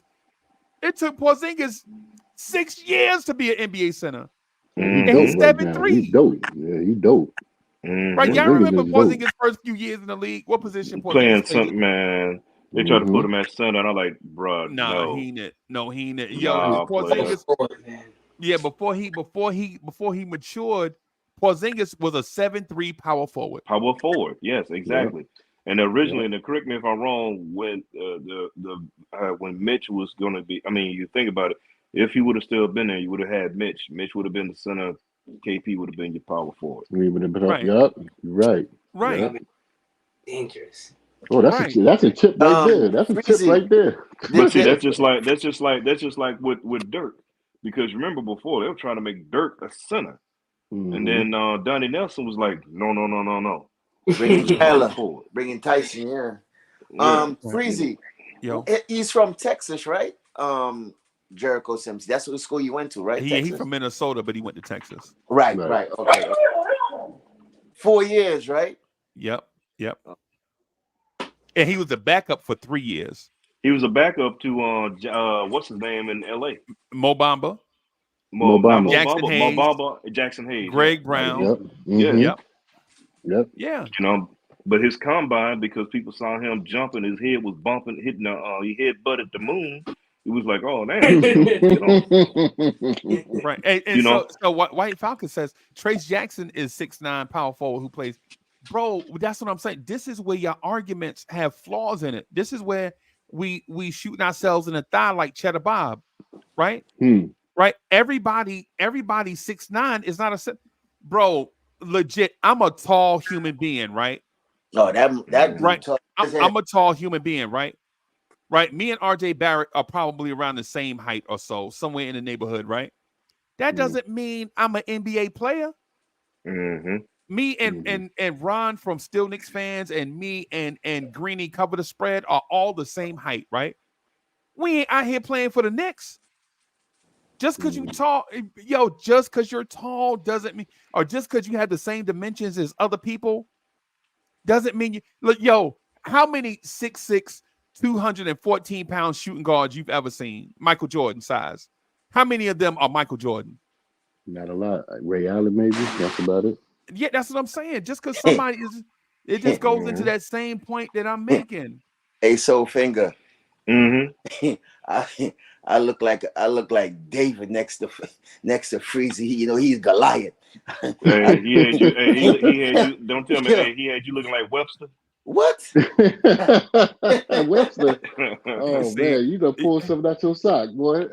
Well, I gotta look up when I look at Freezie. I'm down there. Hey, look, I'm down there 6'2", and I know I have to look at Freeze. Look up. But so you're 6'2". Does that mean you're Derrick Rose? No. You feel me? No. So you see where I'm going with it, right? But see, I mean, no, I was saying it's like I told you before, Freeze. I told you I'm running around at people that don't look it, but I'm 270. So if I'm 6'2", 270, you think I should be playing defensive end or something? Right? No damn 270 with his line ass. This motherfucker. Last time I jumped on that scale, that joker said 270. I was like, damn. Soul Finger said, Soul Finger said he 270, y'all.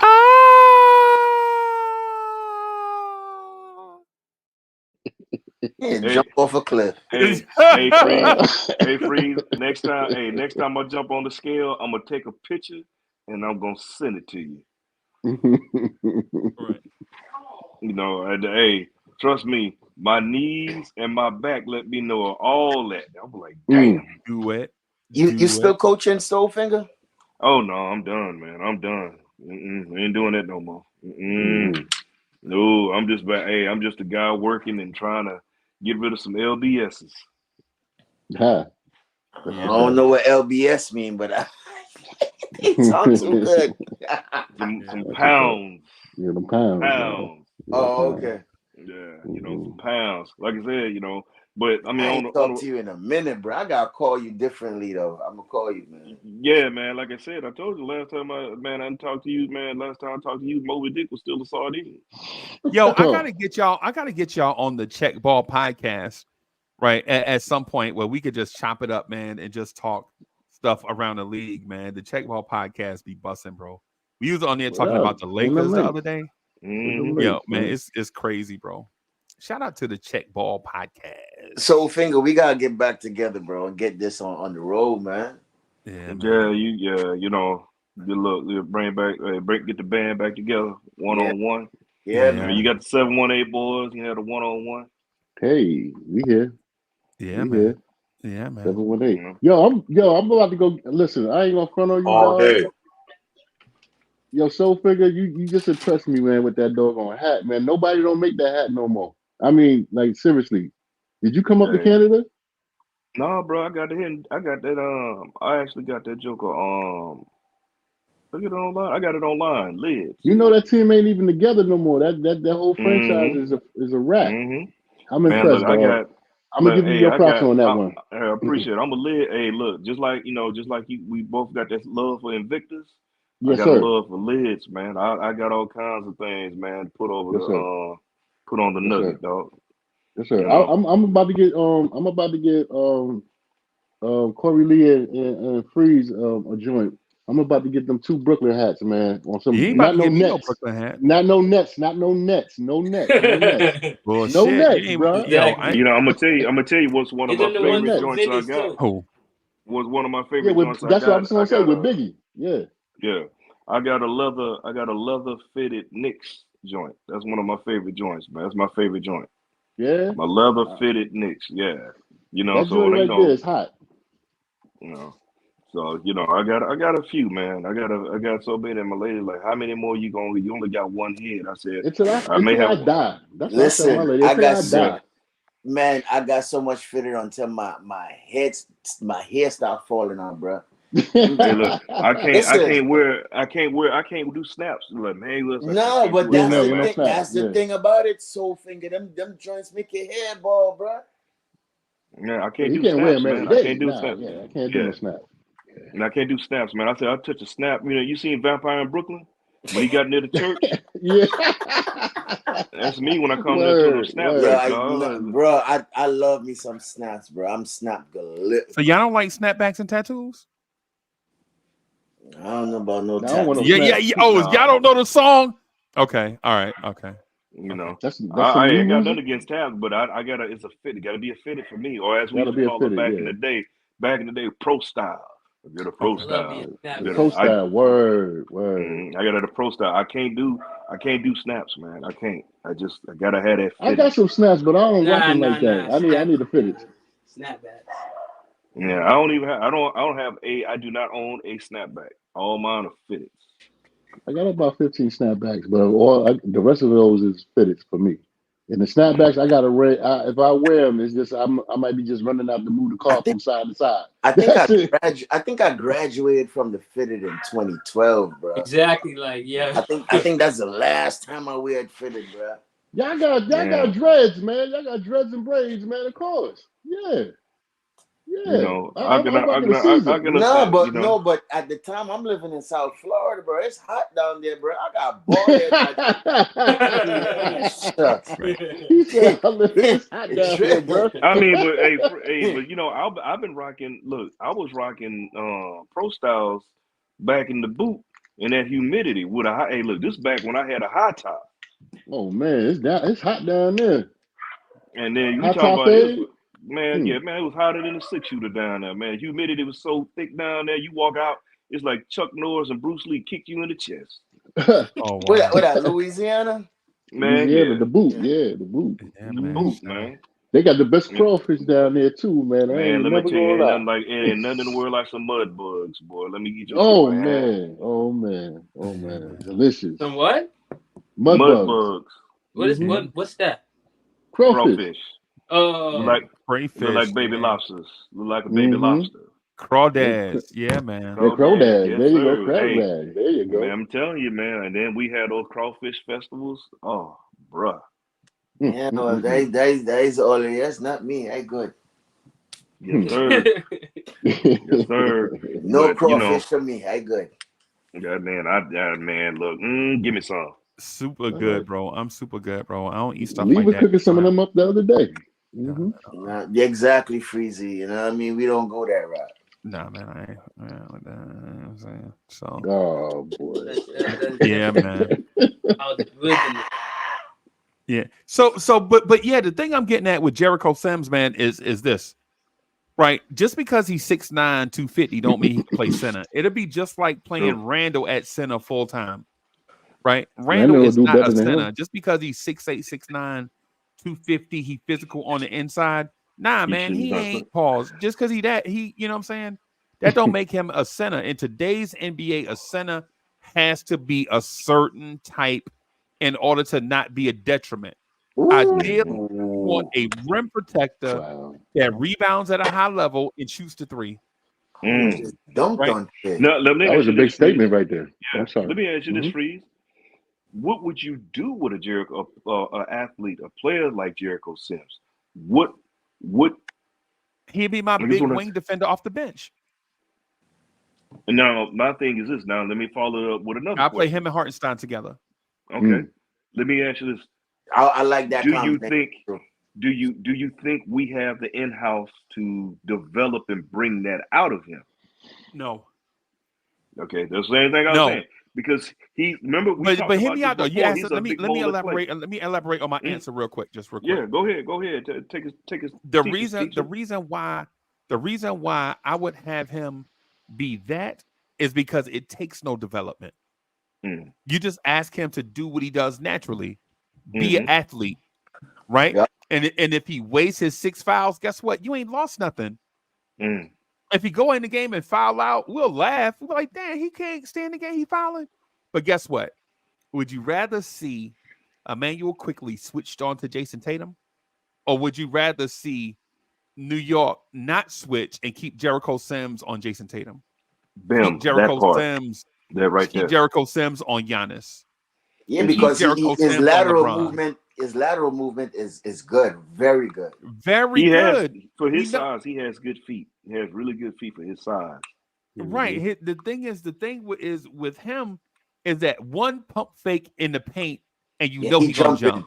He jumping. Right. You're right. You're right. One pump fake. And a center's instincts is to not watch the body, but to watch the ball.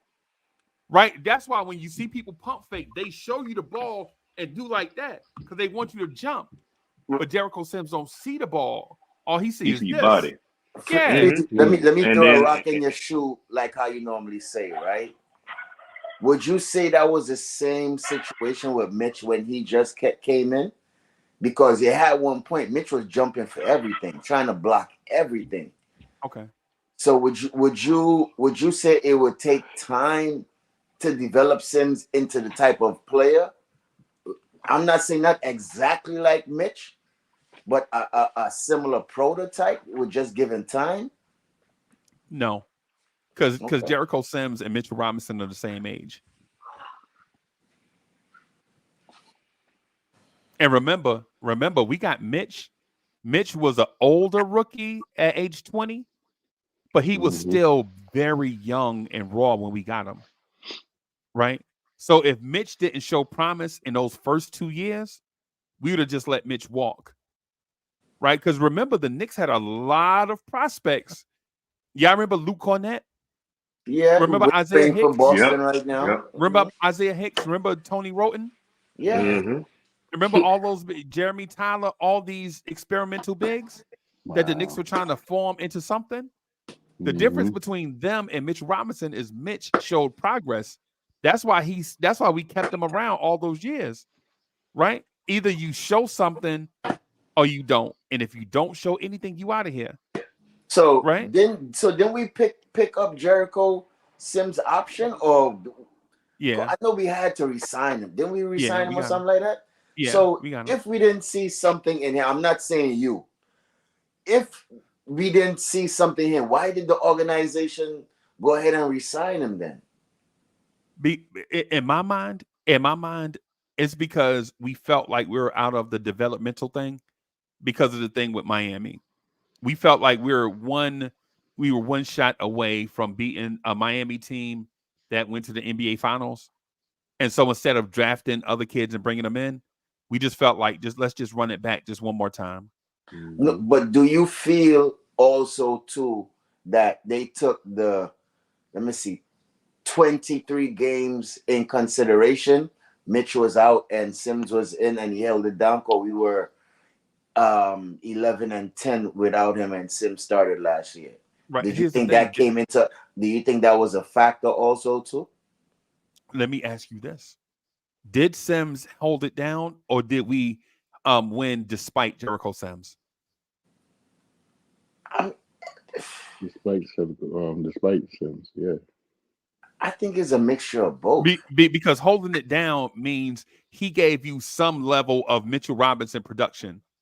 Did Jericho Sims look anything like Mitchell Robinson when Mitch was out? No. Absolutely not. Absolutely not. Because about 70% of Mitchell Robinson is Isaiah Hartenstein, right? And then about 70% of Isaiah Hartenstein ain't on our roster. Not Taj Gibson or Jericho Sims. Because you ain't never seen Jericho Sims play no 40 minutes and get you 17 rebounds. I ain't seen him yamming on nobody yet. I'm just asking you these questions because it's gonna have people that's gonna ask these questions that want to know. Nah, they ask it all the time. That's why I'm prepared. Right. Yeah, that's why I know how to answer, because people ask me these questions all the time. Like, why do you hate Jericho Sims so much? I don't hate Jericho Sims at all. I like Jericho Sims. He's just not a good fit for this team. But he's just not an NBA center. Right. And because you see other guys trying to play center, don't mean they're NBA centers. Right? Like Miles Turner got hurt the other night, and you saw them play another dude, a 6'9" dude at center. That dude's not a center, because if he was a center, he'd be in the rotation. Freezie, but you have to blame the NBA now for this new positionless basketball thing now. You know, that's what it's all about. All of us in this position, it comes into the All-Star game now. We don't have no center. We just have forwards and guards. Right. So with this positionless thing now, you understand? That's why you see it's like that. But okay, if that's the case though, and I'm not disputing it, right? Because I understand the facts are the facts. Right. The facts are the facts, right? It's guards and bigs now. Basically, guards and bigs, right? Or guards and wings. I'm sorry, guards and wings, right? Right. That's a fact. That's not we ain't no need in arguing that. That's a fact. Right. Right. That's a historic thing that actually occurred, right? Here's the thing though. What does Jericho Sims do that makes us think he's an NBA center? What's his specialty? Rebound. Probably just rebounding. Right. I knew he was gonna say that, right? And vertical jump. Athletic. Vertical jump, yeah. Vertical jump. I knew he was gonna say that, right? But the game that we lost to the Clippers, did Jericho Sims get a lot of rebounds in that game? Nah. Nope. When's the last time Jericho Sims got double-digit rebounds that y'all can remember? Oh, I don't know about double digits. I don't know that. That's a good question. That's a trap question. I think the last time Tibbs combed his comb over the opposite direction. That's been a long time ago. Long time ago. You know what I'm saying? High school, maybe, perhaps. Maybe high school high. Yeah. Mm-hmm. Yeah. So my thing is with knowing this, I think what we should do is trust what our eyes are telling us, as opposed to like speculating. Like, man, if you give Jericho Sims some more time, Jericho Sims will be this. Nah, you can't say that, because Jericho Sims is 7 years out of high school, bro. 7 years out of high school. Imagine a dude 7 years out of high school going to his high school prom. How awkward and weird that'll look. You know what I'm saying? So what I'm saying is when you 7 years out of high school, for most of us, that means you're 1 year out of college. For those that went and got their bachelor's and their master's, you're still at least 1 year out of college. Right? For the college folks. But didn't Jericho do 4 years? I know what I'm talking about. Huh? Didn't Jericho do 4 years? Yeah. Okay. And this is his third year with the Knicks. Okay. Once he did that dunk contest, I already knew. Like, I was like, oh man, why he wasn't even there in the first place? Because he could jump high. Because he could jump high, but he had no finesse, no style, no flair, no swag, no and then nothing. He tried to do a Vince Carter and it didn't even work out, bro. I was laughing. Once he opened that thing with 50, I'm like, oh nah. Oh my god. He just ruined it, man. I like him. He just don't have a clue. Though. I like him. He just don't have a clue. Poor boy. Even that's not his person. Even his pops is like, yo, he just a quiet dude, bro. Everybody is just not flashy, bro. My man is just a quiet dude. He a good dude. He like Kawhi in that sense where, you know what I'm saying? He just funny around the homies, but he not like that dude that is flashy. We all got people around us like that. You know what I'm saying? Like Marvin Harrison. Okay. You know what I'm saying? Like the dudes that's just quiet, like Alvin Robertson, like Tim Duncan. Dudes what that was just that quiet. movie? What was that movie with homeboy from homeboy that played in Independence Day? He was the captain. But he got beat up by the bullies protecting a little shorty. It went up from back in the 70s, the 70s or 80s. It's gonna come to me. It's gonna come to me. I'm sorry, y'all. That's what Independence movie. All right, With Will Smith. With Will Smith, the guy, Vivica Fox. Hold on, Stafford. You talking about the pops that they had his kids, and he's the one who blew up the thing in the end. No. This is a movie from the 70s. This is no, not Uncle Randy. Not Uncle Randy. No. Nah, you lost me on that one. All right, I'm sorry, y'all. I don't mean to lose you. I'm gonna do my little research. Yeah, but hold on. Let me do my research. I'm gonna mute up, and then I'm gonna give y'all the name. Let me just give me a second. All right, with that being said, hold on, Unc. Wait, no. Wait. Stop right there. I just want to add something else. I want to get away from this Brooklyn. Y'all drenching me in Brooklyn. I just want to add the Bronx.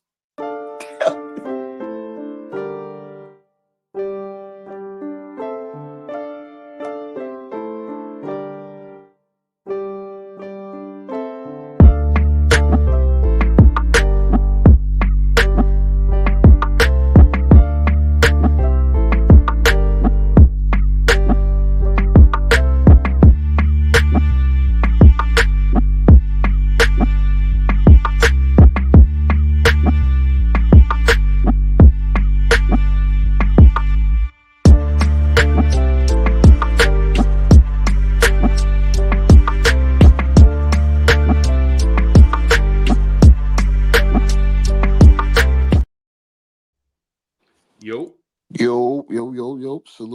Salute Dre. Salute What's up, Stafford. DR? Salute What's up, Soul. DRE? Salute Freezie. Salute Core. Salute Bully. The Salute building. Ribby. Salute to the chat. Salute.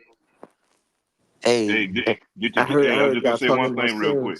Hey, look, man. I just want to say one thing, Dre, before you get on. Go Tell ahead, everybody. Get your Kevlar ready and your flak jacket. He's about to come in and start spraying up the spot. Flak jacket. Hey, before you go, let me just say good night to everybody. Freezie, already know, much love and respect. I got work in the morning, so I will talk to y'all and see y'all another time.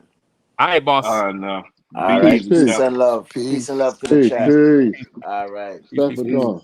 Yeah. Dre, what up, man? I'm sorry. What up? Still Bully. Not much. I was hearing y'all talk about Sims. Yeah, you don't have the necessary like infrastructure for Sims to be a productive NBA player, because Tibbs is not gonna figure out imaginative ways to mitigate what he can't do. Right. Like if you're playing him like Freezer, you said Hartenstein is probably the only big you could put on this team on the court with him. In my mind, at least to not make him a net negative, you have to have like a skilled big next to him. Yeah. That can also like the only thing that Sims can do at a reasonable level compared to his contemporaries at his same position, he can switch off on defense really well. Right. That's what he can do. But you gotta be able to put like a skilled big next to him that their main goal is to operate around the perimeter, whether it's dribble handoffs or actually shooting the three. Mm-hmm. But when he's on the court, he's doing Randall no favors. None. On either end. Brunson either. Yeah. He's doing Jalen Brunson zero favors. He don't have the center's IQ. For instance, to Dre, I'm gonna say this. Dre, you notice our bigs, we never attack the pick and roll from an angle. And the reason why is because our bigs don't have the spatial awareness to be cutters to the rim at an angle. They are used or used to attacking in the pick and roll, set a half bag leg screen, flip their hips, and run to the rim.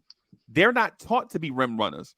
It's one of the things where if we had a coach like Lloyd Pierce on this team as an assistant coach, right, just as an assistant coach, where you could teach your bigs to flip their hips and keep their momentum.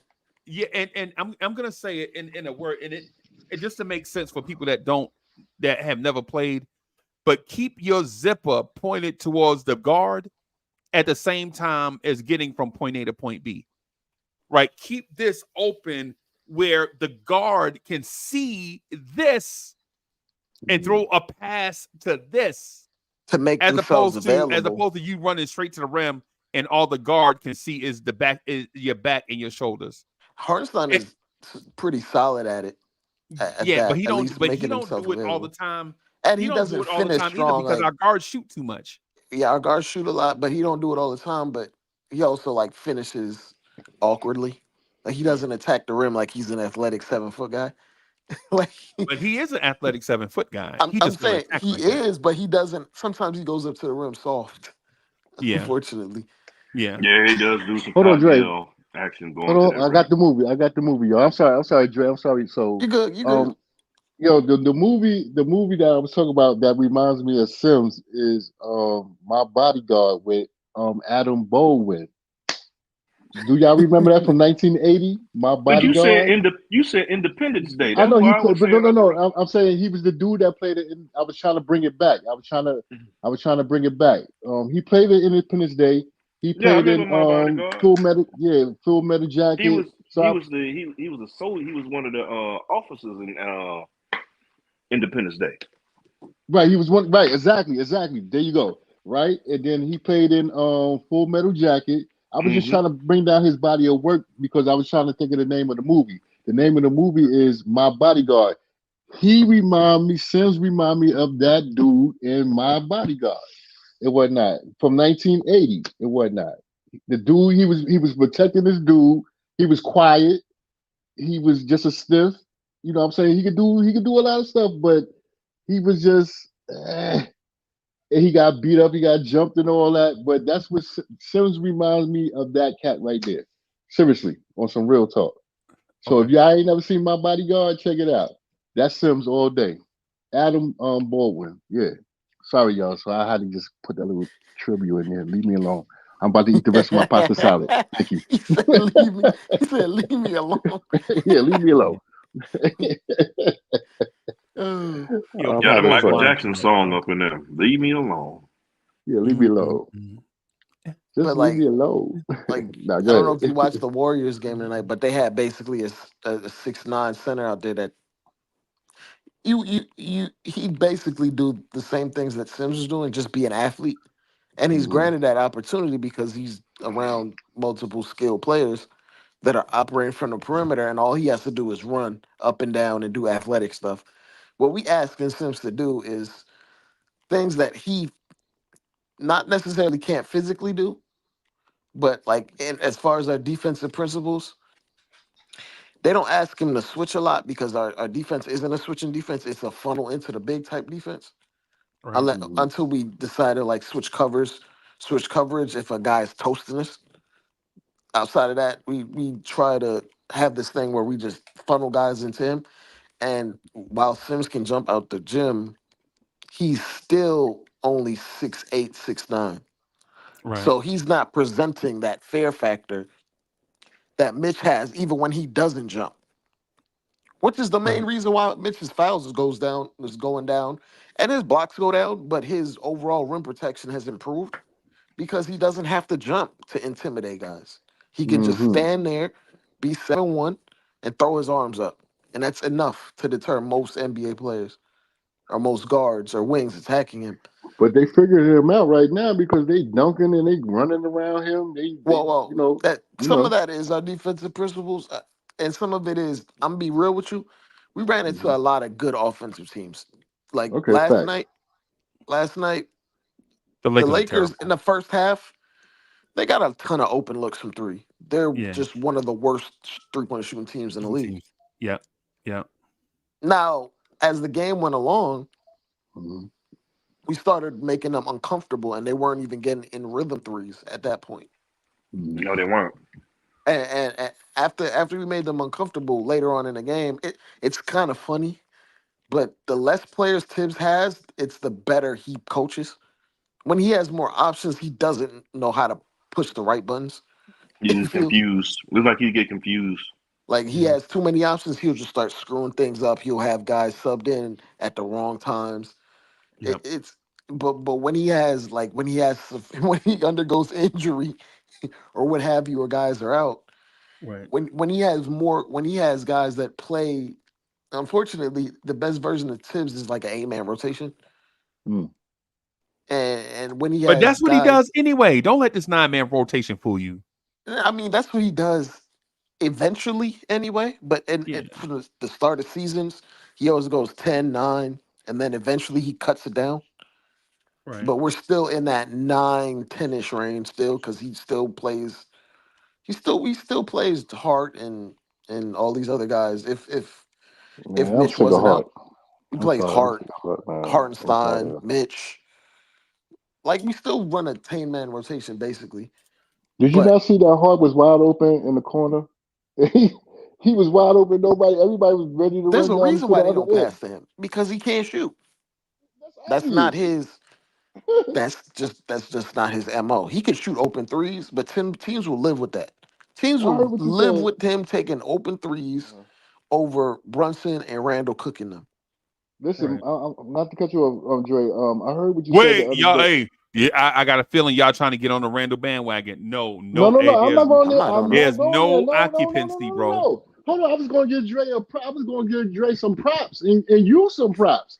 When I know. listen now, I see, been no Randall been my guy. I only I'm not criticize him even when he's talking stink. about Randall. I'm talking about your man Hart. You said Randall Dre. is a pimp named Slick back a I'm pimp not talking named about Slick that, back. man. I ain't even on Okay, him right now. Pause. It was right. not. What I'm You trying. can't say you can't say Slick I'm back. about to No, say, yo, Dre. Anyway, that's you not what it said, is.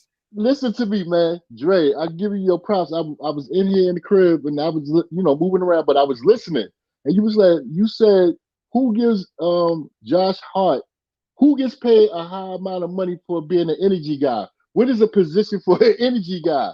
And I'm telling you right now, I wanted to jump on, but I was moving around, right? I was moving around and stuff like that. And I said, yo, Dre hit it right on the point. And when now, who pays all this man this money to be an energy dude? What is it? There's no position for an energy dude. Right. You right. See, I ain't even talking about your man Randall. Yo, Randall, salute, man. I love you, homeboy. And the less I'm saying, the less options that Tibbs has, the more he gets guys on the same accord. It's less having. It's like he has guys on a string better. The Hmm. communication is more down pat. When it's just 8 guys having to know and learn each other. When he keeps adding and tossing in these rotations and lineups that don't make sense, even though he says, "Oh, I just want Hartenstein to play with this group." When Hartenstein plays 40 minutes anyway, so start him. I don't. But anyway, like with Tibbs is the less is more for him, Can and I more can is I just ask can I say chaotic ask for some him. questions? Go ahead, bro. Yeah, yeah, It's go ahead. it's and it's to you, Dre. Oh, go ahead. How you felt about because he was what's his name again? All right, long story short, everybody was saying that let's get Klay Thomas Physical. Oh, in here. How you feel about that? I I'm not against it. I understand that the point of view where it's like, yo, if there's no superstar available, at least put yourself in position to like attempt to clear the books and get a guy that can play for you right now. right. Okay. But my issue is, well, I don't even necessarily have an issue. The way you're describing Clay is, while he on paper he's looked at as he's not even a 40% 3-point shooter right now, but Right. that's legitimately all he can do at this point. Like, I'll put it this way: there's no distinguishable difference between him and Buddy Hield right now in 2023. So if you want to like target Buddy Hield, cool. But you're gonna clear the books. You're gonna get rid of like RJ and Fournier, and you might be put in a position where if you clear that 40 million, you might be able to go after some free agents that might fit your style a little bit better, right? But I'm more viewing it from the point of view of like it helps us with Cap. But in terms of him, like basketball player wise, he's this might be hard to hear, Freezy. A Hall of Fame caliber player is going to play well on any given night, but he's not. He's very very far removed of himself 5 years ago or 6 years ago. He's not even like 80% of what he was 5 years ago. So I mean, yeah, he'd help in the short term, but for the money he wants, we probably not gonna sign him, right? But it's gonna clear the books where it'll put us in a position to get like a guy in free agency that might be really, really good. Or it might even help us bring IQ back and get a guy in free agency. But I'm Well, looking at him more of like a salary dump, less than a guy that actually is like a long term focus or someone will bring back and play here for 3 or 4 years. I think he's not finished. Yes, he has something in the tank, but this is it's a very all or nothing thing with Clay right now, where it's like either he's completely off or he's raging hot. Yeah, So exactly. when you look at his like 40% splits, it's like he's completely off for 3 games and then he's raging hot for 2 games. If you look at it that way, which is cool. I mean, if you want that, yeah, but that won't necessarily help you all that much when you get into the playoffs and teams know do not ever let this man get any momentum and attack him on defense because he can't play no defense no more. Freezy, I'm sorry, he cannot. Right. He gets attacked on defense I think you're repeatedly. wrong, bro. Nah. Yeah, I've watched at least you 12 absolutely Warrior wrong, games bro. this year. He's not what he used to be. Yeah, I think you're wrong, bro. I mean, it's a Yeah, that's what he's talking matter of about. opinion. Yeah, He nah, gets it's opinion. facts. What you mean is facts? He I gets It's I'm facts, opinion. bro. I'm Freezy. You could look, Freeze, you saw the statistic where it was, oh, Grimes is 38% contested and 39% uncontested. Does that mean Grimes is a dead eye shooter, Freezy? Do you trust him? You wrong, bro. Like you can't hit me with Dre, these Dre, stats. you These wrong for that one. You wrong for that. You gonna use Grimes or free? That's your close. That's what I was getting. Soul finger. I no was no no getting no ready. no no no. Grimes is I'm not using Grimes is your Grimes. closing argument. No Yeah. no no no no no no no. With Freezy, No, that is hey, my closing argument. You I can't mean, just use no, statistics for everything. If you watch the no, games, you no, know that he's not the same person. but no. I respect everything you said. You said Dre, but you said Grimes to Freezy, No, that's and what we I'm know, saying. Like and you you know cannot Tanya, trust him. You can look and at Freezy. things on a No, I'm just paper, but saying. that doesn't mean it. My fault. Go ahead. Freezy about to catch the Tanya Harden, man. Grimes gonna catch him with the Yeah. lead pipe to the knee. Nah, no. The thing is, the reason why I think Dre is wrong in this sense is not that what he's saying is wrong. I think the application of what he's saying is wrong. Right. The thing is, we could say Grimes is 39 on one and 38 on the other. Right. But how many times does that man shoot? Not Is nearly if enough. we're talking about 10 times a game, we're having a different conversation. Hell no. Right? We're talking about a different conversation. And then also we're talking about the reputation of one versus the other. Right? The reputation of one is if you let one guy see 2 straight threes go through, he might score 40 in a quarter. Right? If He's not doing that the anymore, other Freezy. guy sees You 2 can go through, Tibbs is going to take him out of the game and you won't see him again until Atlanta. Right? And these are yeah. based on things that we've all seen in the past.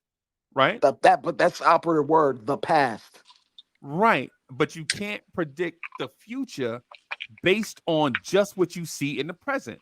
You have to have a combination of both. What you Okay, see Freezy. presently How many versus what you've seen in the 34-year-olds past. not That's named what they LeBron call a resume. improve year over year though? Like you can't use resume for everybody. Right. Right.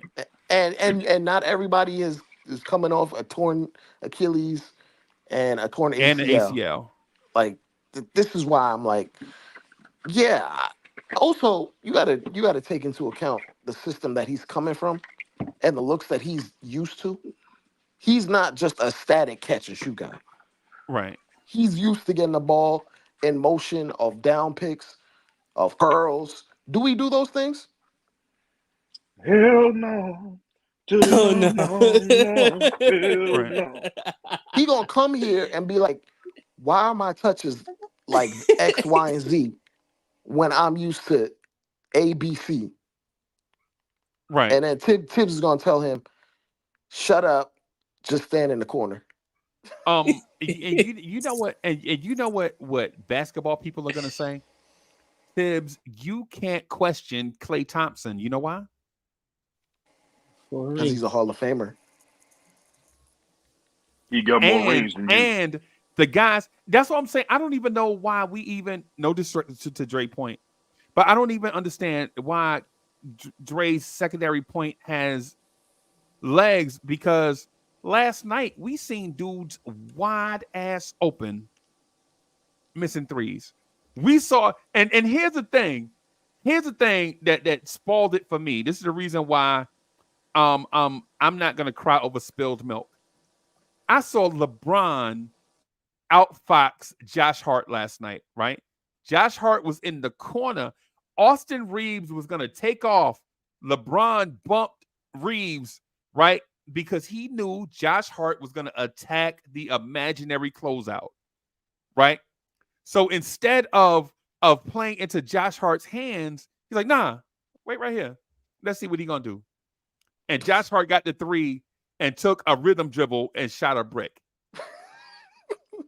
How you shoot a rhythm dribble with no rhythm? You have to shoot with two left feet. But Dre, why do you take a rhythm dribble, right, when you caught the ball in rhythm? If you caught the ball in rhythm, why do you take the rhythm dribble? Oh, because you're uncomfortable. You're uncomfortable because you got mentally outfoxed by probably the smartest dude to ever play NBA basketball. You make it seem like he's rhythmless nation. We are a part of a rhythmless nation, right?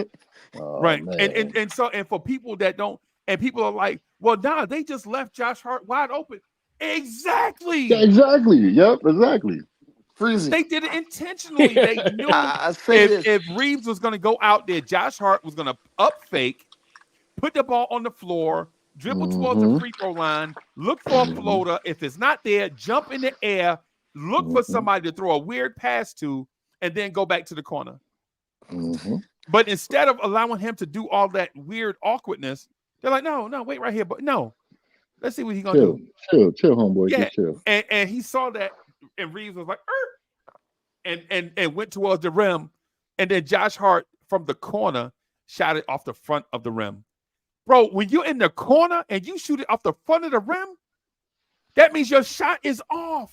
Yep. That was the point I was trying to make earlier. Maybe he got astigmatism. He got bad depth perception or something. Maybe he got, Maybe I can tell you what he got. I can tell you what he got, dog. You want to know what he got? What? Trey? No, he got walleye vision. Yeah, he like a catfish. Yeah, but I'm saying like he lucky on the water when he shoots. Tibbs like in Tibbs's eyes, Josh Hart is like Derek White or something like that. He thinks he's that type of super sub, but he's just Tibbs limited. got eyes like a chameleon. Yeah, and I think the minute vision all at one time. Freezie, I think the minute rotation last night is the one that we should be having going forward. Because if you looked at it, like Dante had 20 minutes, Josh Hart had 20 minutes, Quickly was 29, 30. Yeah. Brunson got his normal. Randall played a little bit more than normal, but considering, I think in Tibbs' mind, Tibbs was like, yo, it's the last game of a road trip. I want this game desperately. Right. That's why he ran him that entire time. Right. I think that minute allocation was pretty perfect to me. Outside of like running Randall like death? 18 minutes. Nah, you gotta relax with that.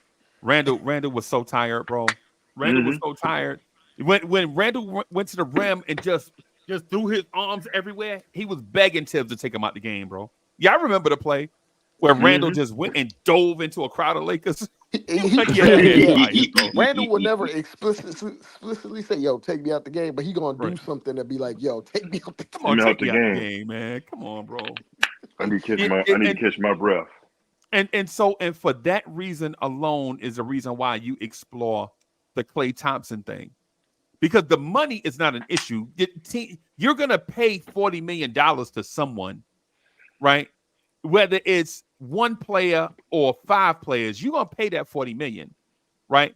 So do you pay it to Klay and then have $40 million come off the books and now you got money for free agency? At the end of the season, because you don't have to sign. You don't have to sign Klay back. Saying that's the thing.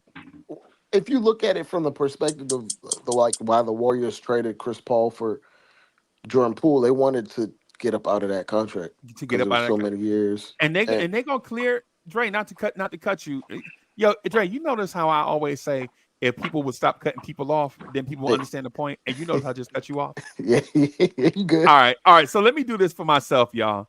I'm gonna do this on myself, and I don't appreciate the fact that I'm gonna do it for myself, and I don't like it, but I'm gonna do this to myself, right?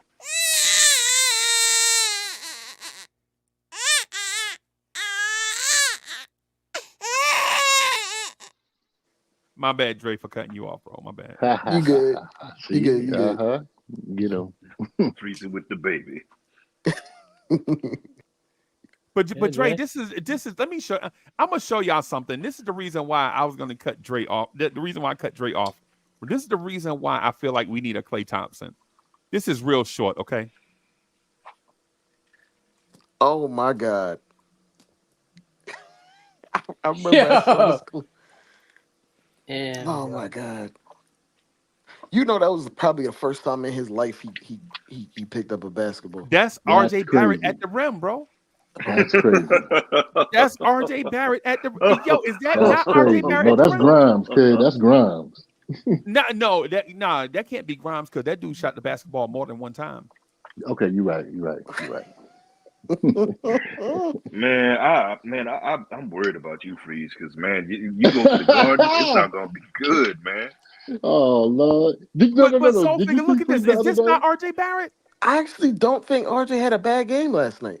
Am I tripping? Me either. I think he had I think it was a nice, decent game. I think he did everything right outside of that one foul and shooting well from the field. He played defense. He had 5 assists. What black man can't boards. shoot no ball, man? What black man can't shoot no ball? He stayed out the way while Brunson and Randall took like half the team shots. Yeah, brother, no soul. Word. Let me find out that's your evil twin. I understand. That's my arch enemy. I understand the RJ thing, bro. But I want to what upgrade I'm saying is your starting small forward has to bring a specific thing on offense and a specific thing on defense. And when he brings neither, right? Like when he brings when he brings one and not the other, it puts you in that mindset of, is this dude a $25 million role player? And if he is, why are we complaining about Josh Hart and not complaining about RJ Barrett? Nah, RJ gonna be I'm not gonna hold you. RJ's better than Josh. Yeah, you got that right. Word. Word. You wildin'. Yeah, at what? Yeah. At what? Yeah. He's just better at basketball than him. Yeah. At the game of basketball, he's better than Josh Hart. Fundamentals, yes. I got one. I got something he's better than Josh Hart. Freeze. You want to know what? Going to the left. Going to the right. Crisscross. Fly Yo, to rest the in left. peace. Rest in peace to homeboy. Right. I'm like Josh Hart in the Charlie last 4 or 5 games is like Charlie averaging Brown, 3 points for Freezie. I'm not sure the argument you making is the same one that I'm seeing. I think you're a little off right now, bro. I'm sorry. With Josh RJ? Hart is averaging like 3 points in the last 4 or 5 games. No, I think y'all might be taking things a little bit too far. That's not what I'm saying. What I'm saying is, if RJ Barrett is a role player, then why are we killing Josh Hart and not killing RJ? That's what I'm saying. If Because RJ Barrett Josh Hart is terrible. Oh, that's why. Yeah. Okay. No, I'm wild. He's not terrible, but it's just like yes, he is. He's terrible, man. For that boy terrible, man. Listen, man, that boy had the whole court to himself. Hold on. You gotta put nuance and context to it. All right, go ahead. RJ is what? RJ was how old when he got his contract? 22. Last year. 22. I'm saying his actual age. 22? 21. Like 22. No, he got it last year. He was 20. He was 22. Yeah. Okay. 22. Okay. Yeah. And you're doing that based on future potential. Obviously, not every guy pans out, See, but Dre you're gonna break it all gambling on down. this Go guy ahead. panning out. We already know what Josh Hart is, what he's going to be in the future. He will never live up to that contract that he has because he's already 29 years old and he's going to be, and his game is based off of energy. And an energy from a short guy is See, not going to that's what I go was very saying. long when he's 31, 32 years old trying to guard LeBron. Like LeBron at 44 is going to be Yeah. destroying him still. Like That's why I had to give him. That's why I had to give Dre his props because exactly what he said right now is exactly what he said. I think it was Sunday or Saturday, whatever day it was. He said, "How you giving this man all money to be an energy dude? What position is an energy dude?" And so he making perfect sense. Go ahead, bro. it's not like I understand Freezy. I understand 100% the point that you're making, but the context and the nuance to it makes it make more sense that why you pay RJ that and why you don't pay a Josh Hart that. You do that based on age and trying to gamble on their future or potential. Yeah. You already know what Josh Hart is. He will never be better than what he was. Like we paid for him at his highest point, actually. And we know So for a he fact got the bag. So he he got the will bag. never Yeah. have a half 20 of a million. season that he had last What year. we're saying is it's all downhill from here. From For here, Josh. yeah. Yeah. Yeah. Or it's gonna be a plateau. And Yeah. the reason why you pay RJ that is you're gambling on a 22, 23-year-old to continuously ascend, which is normally He's the gonna be the case. face. But it, of course, there are times when it doesn't happen, and this could be one of the times it doesn't happen, right? But that's why you give RJ that contract because you're gambling or betting on him improving. Whereas you look around the league, I don't think no team in the league would have paid Josh Hart that. We don't, but I'm not disputing any of that. I'm not disputing any of that. What you're saying. My thing is on the You're RJ looking at it side. at the like right now, right now. If Oh, RJ's playing like this, why right. would we? Okay. I'm not talking about the Josh Hart thing is established, Mm. right? Nobody's like I'm not repouring concrete, right? For this one, I'm just gonna assume you just gonna rock with what we already have. What I'm saying is the RJ thing is you're paying basically $25 million in today's professional. After seeing what Shohei Otani got, $25 million is pennies for a professional athlete now, Yes. right? But at the same time, in a league that has a salary cap, like a hard cap, Mhm. and $25 million is about 20% of your salary cap. Mm-hmm. No, You it's not. expect 20% of your salary cap to be a legit impact player. And 20. not an That's not energy guy. 20% of your salary cap. It's Not it, closer to right. like Not an energy 15, guy. Freezy. But still, I understand your point. Well, yeah. Yeah. Okay. Even 15. Yeah. Yeah. But you expect more out of RJ. So yeah. I think he stepped up for the As most part. I as mean, he's as been up and down, but I think he stepped. I'm sorry, Dre. I think he stepped up for the most part for most of the season. So that's far. I think he's been doing good. I mean, he's have been up and down for the last couple of games, but other than that, I respect him, man. I respect him and it, Julius right now. it's one of those things where it's like in an awkward position because if you look around, like when Harrison Barnes first got his deal away from the Warriors on the Mavs, he was Mm-hmm. making 20 million or something like that, Yeah. and that was the at the time that was the count for Crazy like money. That was yeah. crazy money. That was franchise player money. Well, I won't say franchise. I would say just the tier below that, and they were banking on his future potential, right? Yeah. When they did that, Yeah. and that was legitimately around 25% of your salary cap at that time. Yeah. And I understand why they made that gamble. Granted, Harrison Barnes was a very solid player for the numbers, Right. right? But he was never worth that amount. Yeah. It might be one of those scenarios where RJ is on that type of path, but it's not as straining on your salary cap, but it's still like not what you want or what you anticipated from your high lottery pick. Dre, let me ask you a But question. Do you but think? oh, go ahead. Go ahead. I'm sorry. Go ahead, bro. Go ahead. I'm gonna ask you after you finish. No. Go ahead. You got it. All right. So do you? Why you saying everything? I mean, why you saying that about RJ and whatever Harrison Barnes and contracts and money wise? Do you think RJ is ever going to become an All Star? At any point in time in his career, will he at least make the be an All Star at least once? Oh, this is the Frank Ntilikina conversation, bro. Oh, is it? RJ Yes. done did more in a rookie year than Frank Ntilikina.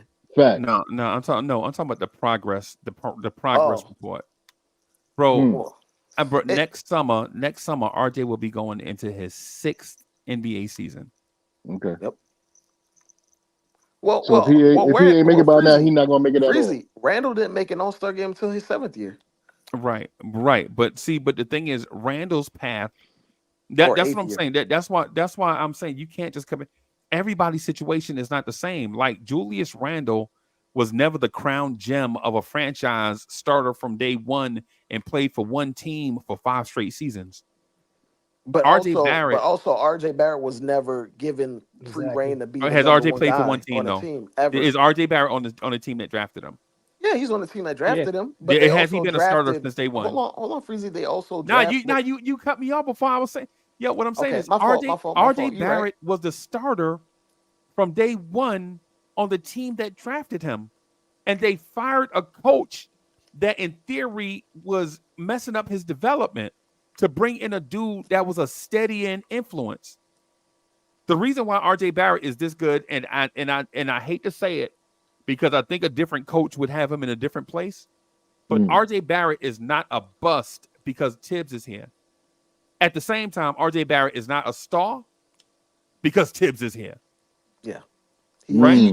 He raises your ceiling. I mean, he raises your floor because look, if it wasn't for Tibbs, like that year he shot 40%. Like even now, RJ is, even though he hasn't been too hot recently, he's been a really solid catch and shoot player.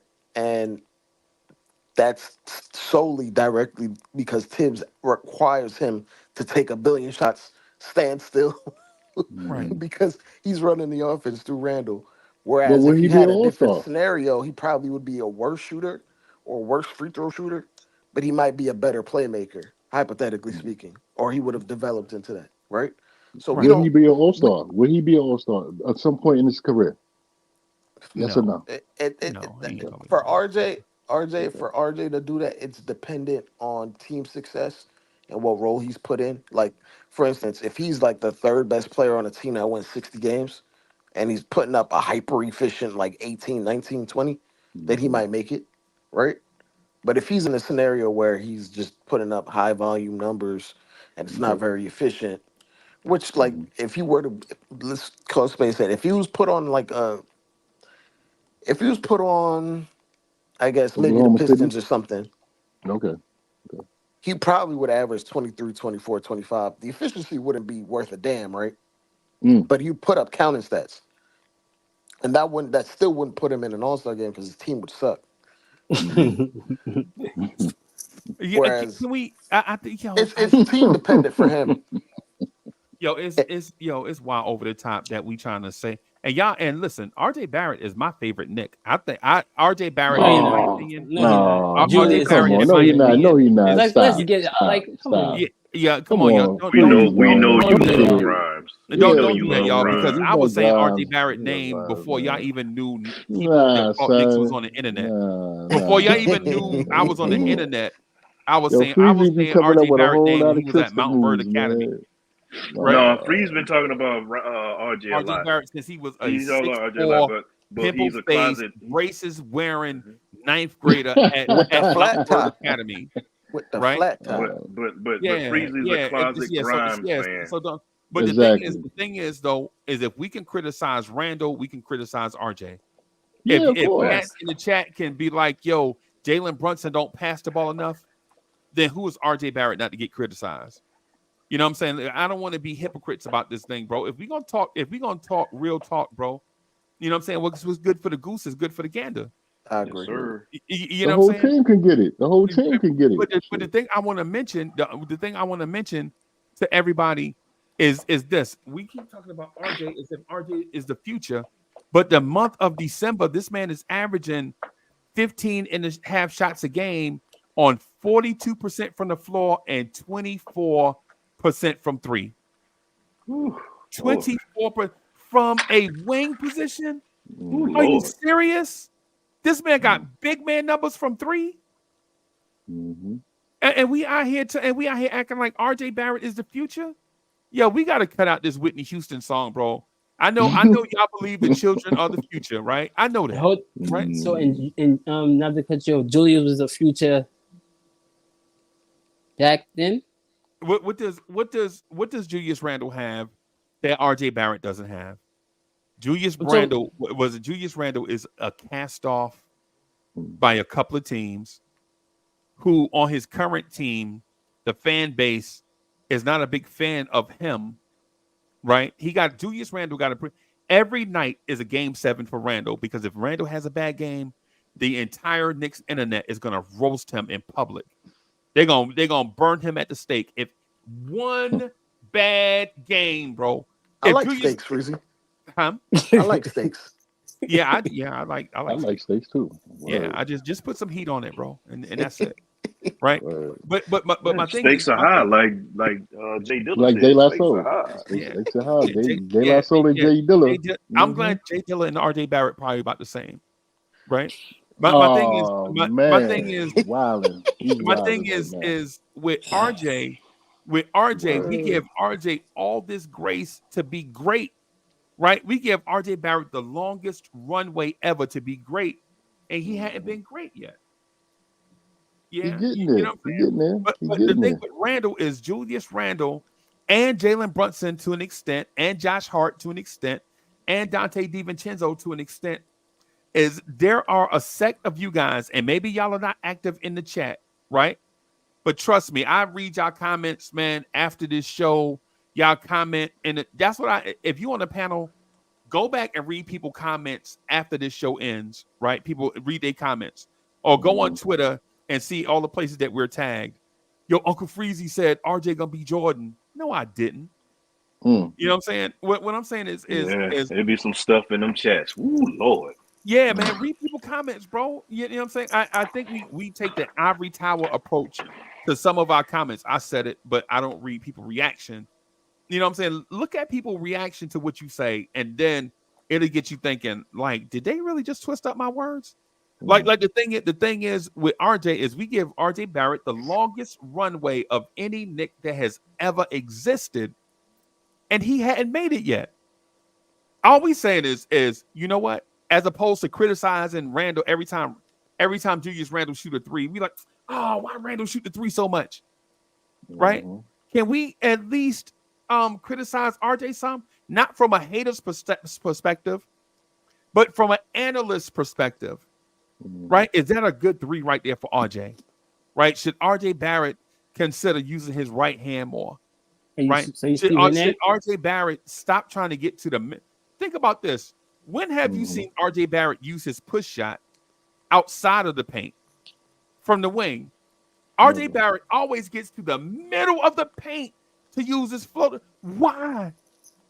Why can't you use the 8-foot floater attacking from the wing or the baseline? The little things, it's the same distance. An 8-foot floater is an 8-foot floater, regardless where you shoot it from. Maybe he didn't develop it yet. Right. And is that Tom Thibodeau fault? No. Freezie, you showed me you are a closet Dilla fan. You just quoted another one of his songs that he produced. Why? Oh, I thought you were going to say Running. One of the most overrated hip hop songs ever. You know what? I can't. Man, you know he does that because he's waiting for you to react, Bully. That's what I know. There's so much sediment in our shoes right now. I'm telling you. Yo, we on Long Island. We just get we on Long Island. That's what it is. But nah, man, what I'm saying is my shoe. What I'm saying is if we can sit up here and criticize Quentin Grimes and not criticize RJ, what are we doing? If we criticizing quickly and not criticizing RJ, what are we doing? Oh, I mean, you get the Freezie. same criticism as everybody else. Freezie, RJ Sasselix in that first half yesterday was some of the worst shit I've ever seen in my entire life. Ever. It got so bad to the point I was happy he only took 3 shots in the second half. Like he got the memo. Like, yo, stop shooting. Right. I'm gonna get it together, and he got it together. he went straight at Anthony Davis' shot blocking hand. Yeah, he did. I will say the second one that AD got, I think that was goaltending, but it was also a hell of a play at the same time. He didn't grow up in the black community. This guy that did not second grow one, up in that the first hood. one was trash. Hey, quit Yeah, playing trash. show my arch enemy, brother No Soul. Brother No Soul. So anyway, I got to get out of here, everybody, because I got to do a vibes and stuff. We about to do one on relationships. So if you are a fan of the channel, if you're a fan of Uncle Freezie, if you're a fan of the R&B sensation DSJ, come on over and hang out with us. If you got like a few minutes to throw around, come join us, man, for some laughs, because it is gonna be hilarious. You know what I'm saying? I'm gonna put the joint in the private chat for those that want to come over and hang out. For those that can't, I understand it's like 2:45 in the morning. And you know what I'm saying, people have lives outside of social media, but for those that are hanging out with us, salute to y'all. Thank y'all for hanging out with us for all this time, man. 2.5 hours or whatever. Me and DSJ about to go over to this other thing, and we're gonna criticize one of our homeboys, Corey Lee and Boulevard 73. We're just gonna criticize them behind their back in public. You know what I'm saying? He's funny.